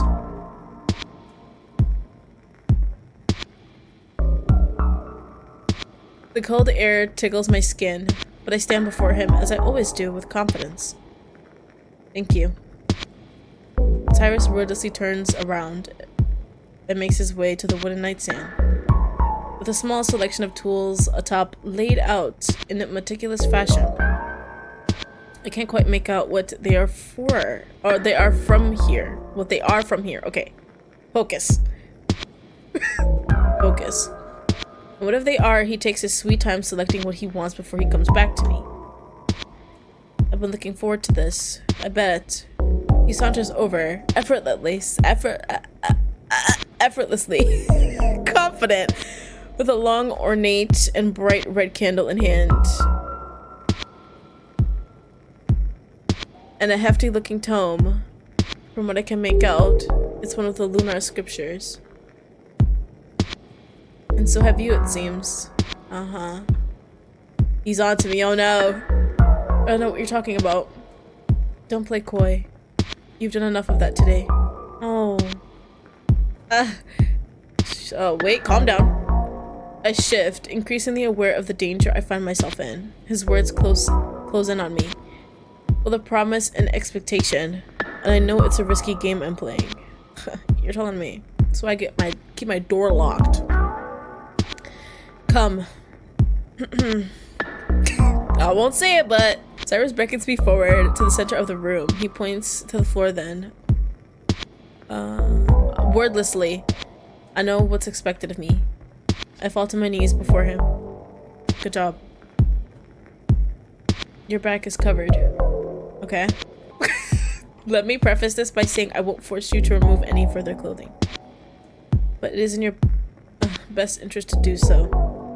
There's an edge to his smile that unsettles me. I don't know what he means. I'm actually super confused too. Explain. What do you think? Reveal my back? Don't. He said it's in my best interest to do so. Let's not. I'd rather stay like this. It's more comfortable. Very well. He's quiet for a moment, seemingly taking it all in. That's about to be me in a moment. Just one second. Then he takes one step towards me, tome in hand, and presses it on top of my head. I'm utterly befuddled.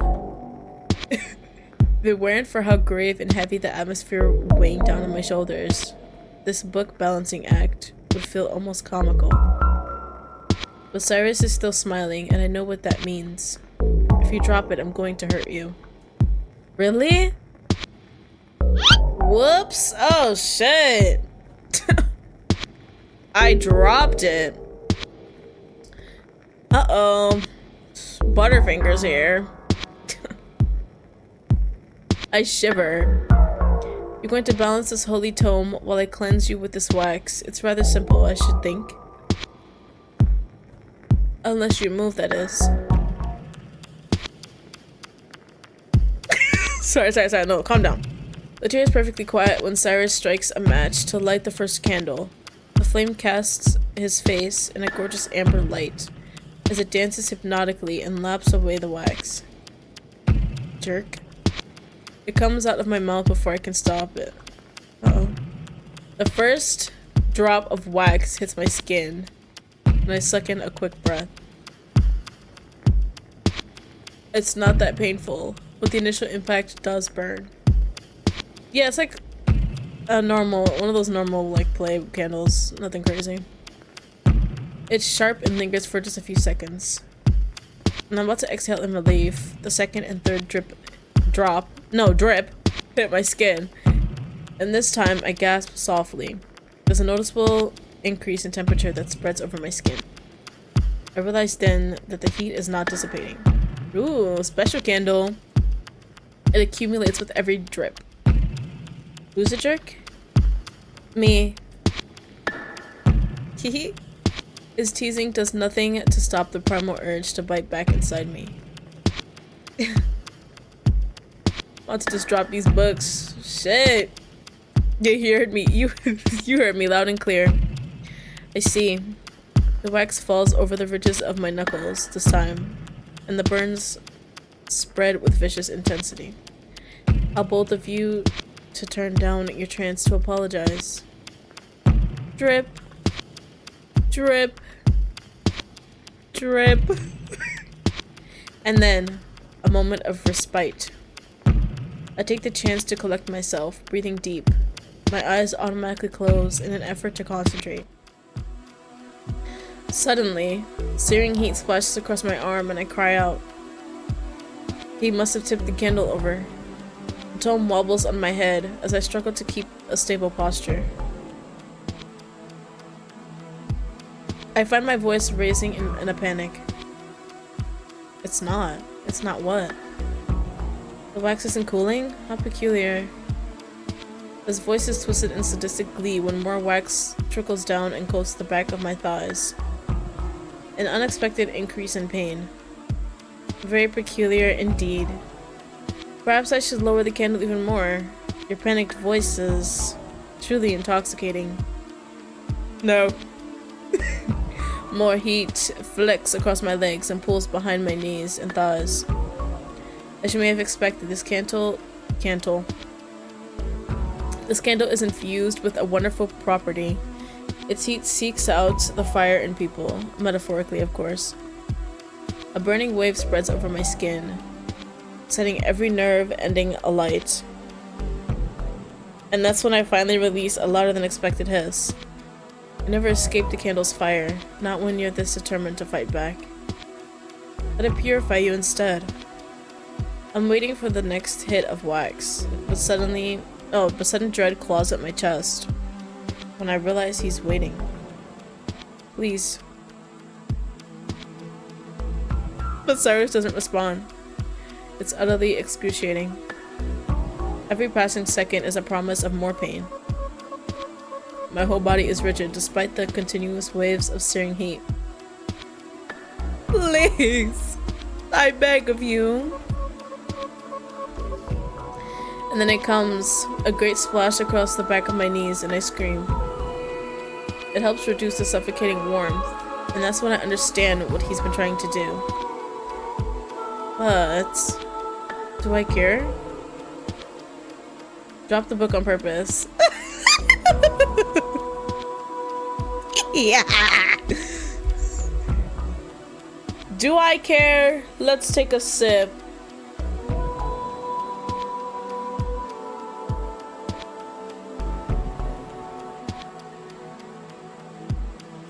No, I don't.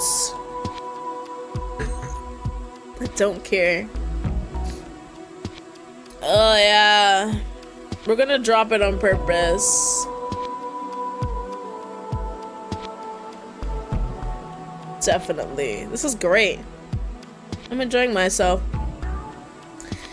It's indescribable, the urge to push back, to test his very promise, his every word. Oh, it says every promise. My bad.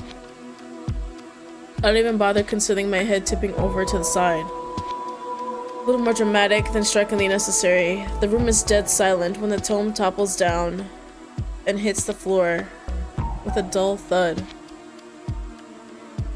Cyrus's mouth pulls into a thin line. You're not taking this seriously at all. Oh no. Oh no, I am. That's exactly why I dropped it. I don't know what brought about this change of heart, but I don't dislike this version of you at all. Cyrus places the candle on a tall candle holder, sitting atop his desk, then returns to face me, expression indecipherable. He's holding something in his hand, like a delicate tool. Sharp needle-like points adorn its wheel. I have no doubt they could pierce skin with a little insistence. Yes. Have you ever seen one of these before? No, I don't know what you're showing me. The spiked wheel spins slowly, and I cannot help but stare at it, hypnotized. I can make an educated guess, and we'll see if your education has been sufficient. Oh. Cyrus approaches to test the wheel on the surface of my skin, lightly at first. Despite his delicate touch, my skin is already sensitive from the wax warmth, and the sharp tips feel like little razors tickling my nerve endings. I'm instantly alert, shuddering. This is a Wartenberg wheel? Uh-oh. I don't know what that is. How does it feel? Great. I can live with this. The wheel runs along my shoulders, harder this time. I gasp. I'm sorry to see your answer wouldn't have mattered regardless. You're lucky your infractions weren't so bad. The idea of these needles sinking into your flesh is more delicious than anything right now. Shock. Another roll of the wheel this time, on the side of my throat. My breath hitches. Uh-oh. I got you. This time I'll actually listen, I promise. Don't move. Just one wrong twitch and he presses a little harder, tearing a whimper from my throat. Thankfully, my skin is intact. It feels even sharper when the languid rolling travels down the back of my thighs, painful and utterly sensitive. This time, I hiss. Blood would flow freely. I could paint your skin red and watch it glisten in the candlelight. I'm getting carried away. Let me calm down. I want to move and wriggle myself out of my current position, but I am nailed to the floor from instinct alone. My fear is what protects me. When the wheel runs over the thin skin of the back of my knees, I'm perfectly frozen. I digress. You're learning your lesson, yes? I am. With a final flick of the wrist, Cirrus retracts the wheel and leaves me to recover, lightly shaking. Out of the corner of my eye, I see Cirrus retrieving the candle from its holder. But this time, I'm ready. After a brief pause, Cirrus stares down at me with a quiet smile. You've opened up. You have no idea how happy that makes me. The droplets splash over my skin, warmer now. The candle comes closer with every drop. I never felt more alive, more ready. Yes. And then a steady stream drips down, on the same spot in in thick, oozing layers. Excellent. The last of the wax is all I can take. My vision fills with bright light as the heat engulfs me, but this time I can release it. My voice is hoarse, and I want to curl up, overloaded by sensation. No more. Very well. That's enough for today. You did a wonderful job. I can tell Cirrus has extinguished the candle by the signature smell of smoke. And my body finally falls limp. I did it. I'm exhausted. This session has taken a lot of energy, but I am content. Cirrus too. Seems to be tired in his own way. He carefully sets the equipment aside and finds a towel set nestled in one of the drawers. What I'm not expecting is for him to pull out a small knife. In my state of total emotional vulnerability, my first urge is to panic. The second is to remember that I place my trust in this man.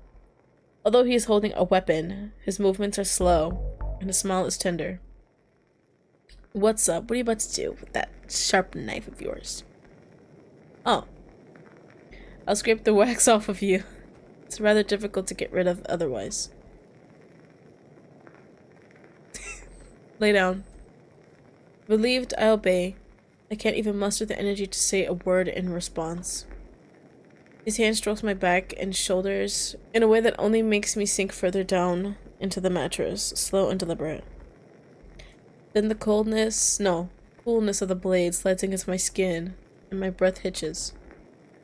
Its sharp edge slips under the first pad of wax, which easily loosens and falls to the floor with a soft clatter, forgotten.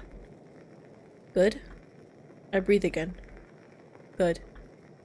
The blade undulates, tracing a slow path for itself wherever the wax has been. Bit by bit, black discs fall around me, right off with careful precision. When I get a little too comfortable, the knife's razor edge scrapes over my skin and makes me jolt. This man could very well slice through me at any point if he so desired. Instead, he's in a deep trance, focused exclusively on cleansing me. I'm stuck in a deep limbo. Trust buds slowly inside me, but the moment its delicate petals unfurl, danger reminds me of where I am, razor sharp and destructive. When the knife rests on the edge between my neck and shoulder blades, it's not trust that keeps me perfectly still. It's still fear. Cirrus? After being scraped clean of the wax and dressing again, I help him clean the rest of the room. Why did you serve me alcohol? I'm not sure I understand. Wine is served at almost every conceivable social gathering. Yeah, but I wonder why every punishment has to involve me ingesting some kind of substance. I was not just pleasantly buzzed today, I was losing myself in everything. It's hard to trust you when you won't trust me to experience things normally. Interesting. You also think I don't trust you?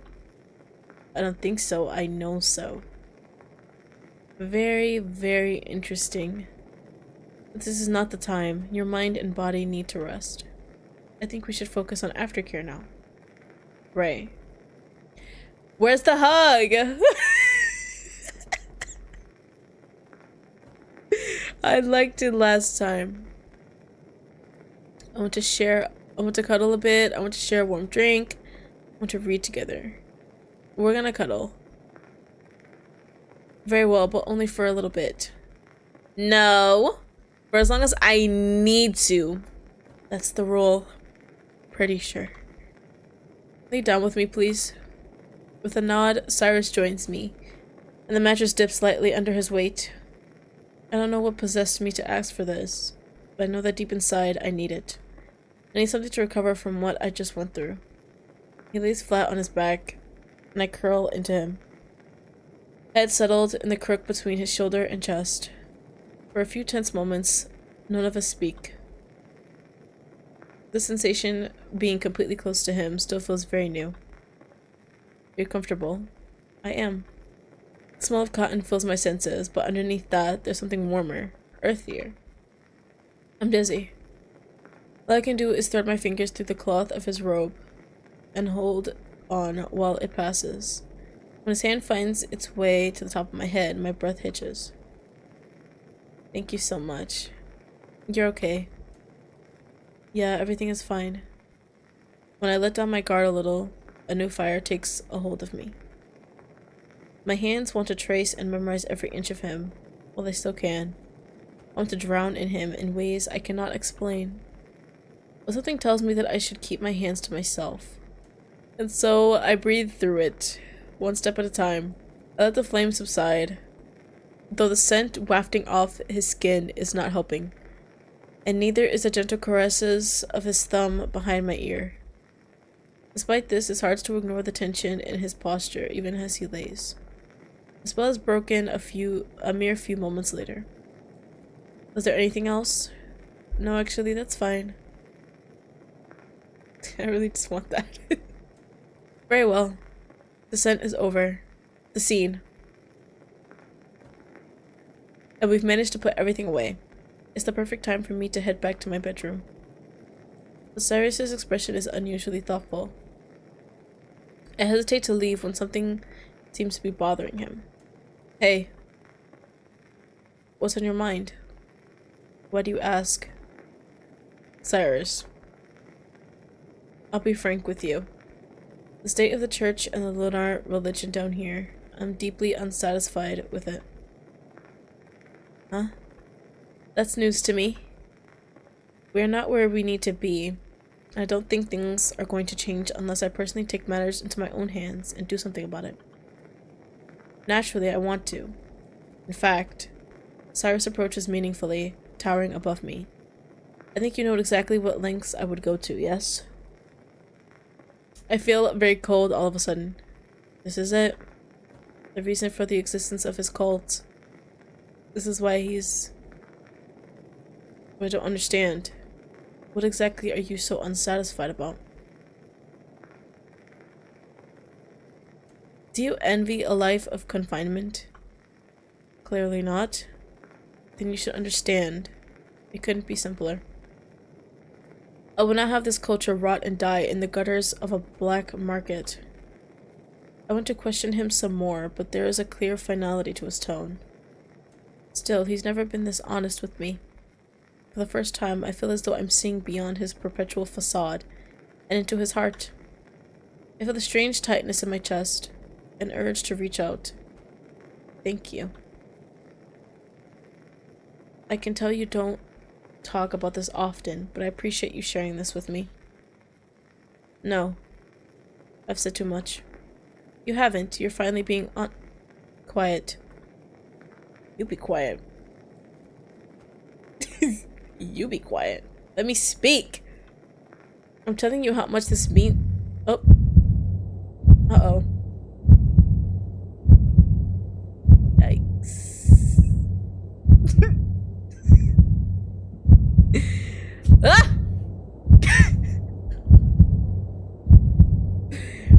Enough. The room is perfectly quiet when Cyrus's hand grasps my mask, palm covering the hole cutouts from my eyes. A threat. Go on. Go ahead. Take it off for all I care. My tone comes out rash, and amidst the rising tension, the desperation, the anger, he tears my mask off.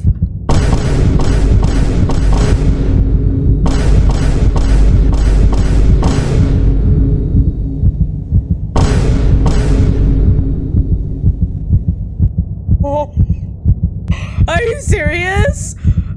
Oh my god. No way. No way.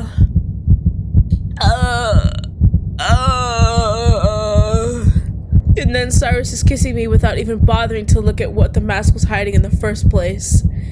That's what the mask is. I can't breathe. Everything about the kiss is purely desperate. His hands are cupping my face and grabbing... calm down. And grabbing my arm, but his fingers are digging into my skin possessively, pushing us closer together.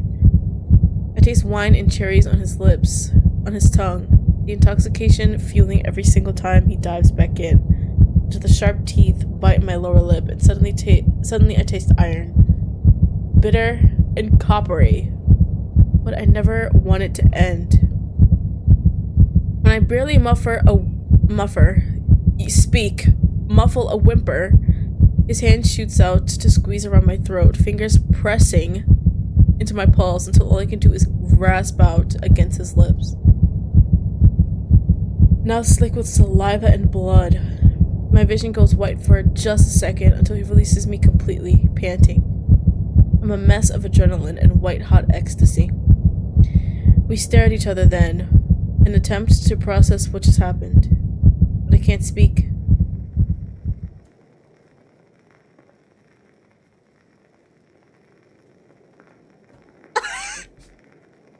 Okay. Cirrus picks up my mask and takes a moment to dust it off before replacing it on my face. His fingers linger on the surface before retracting just as quickly.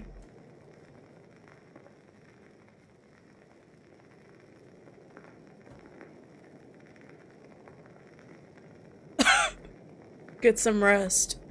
I'll be with you tomorrow. Wait. Let's continue. He's gone, leaving me to pick up the pieces on my own once again. When I look down at my hands, they're shaking. My world itself is shaking.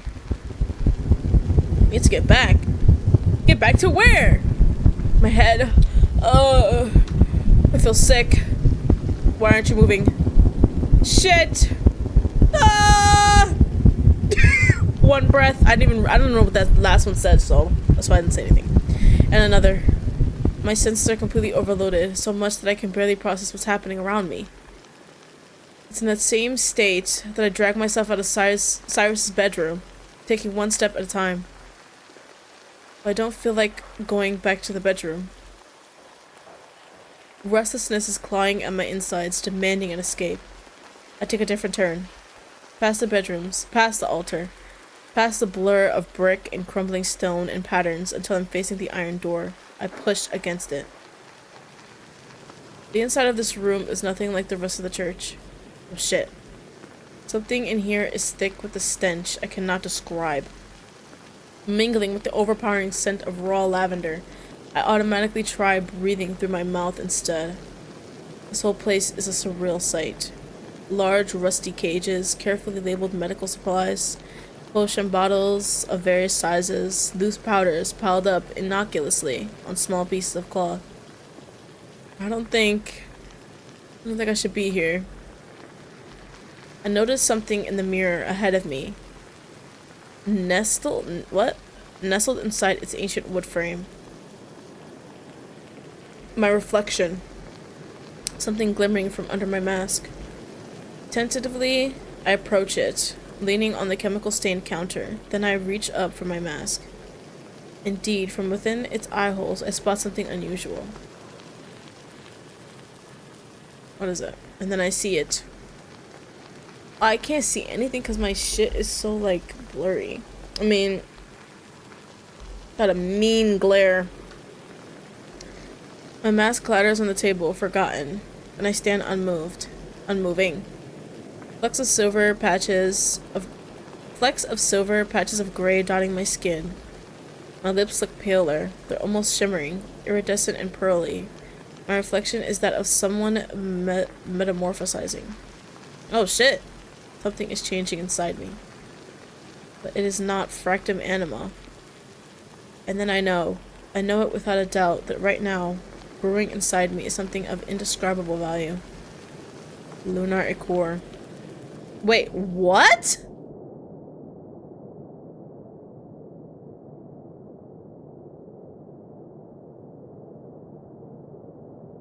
Is that not the shit that we're looking for? Are you shitting me? Chapter 2, good end. Your transformation has begun.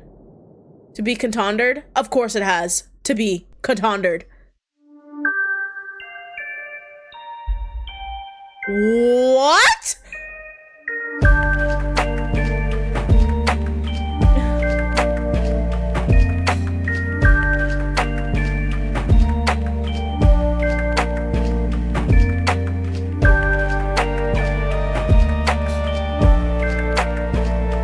that shit play. Are you serious? This song is fire though.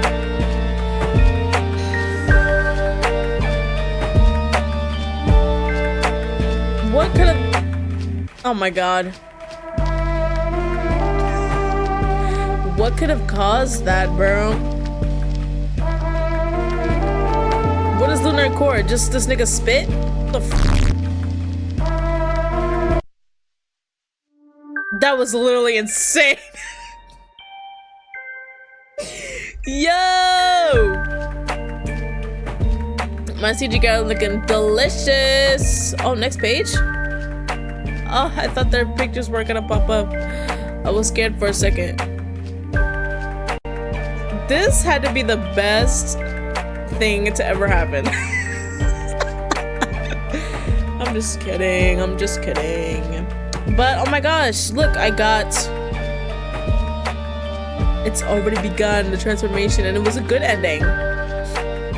I'm gonna do the other ones like on my own time though. But that was amazing. 2.5 hours. Worth the wait and the $15. Totally. I love this game. Oh my gosh.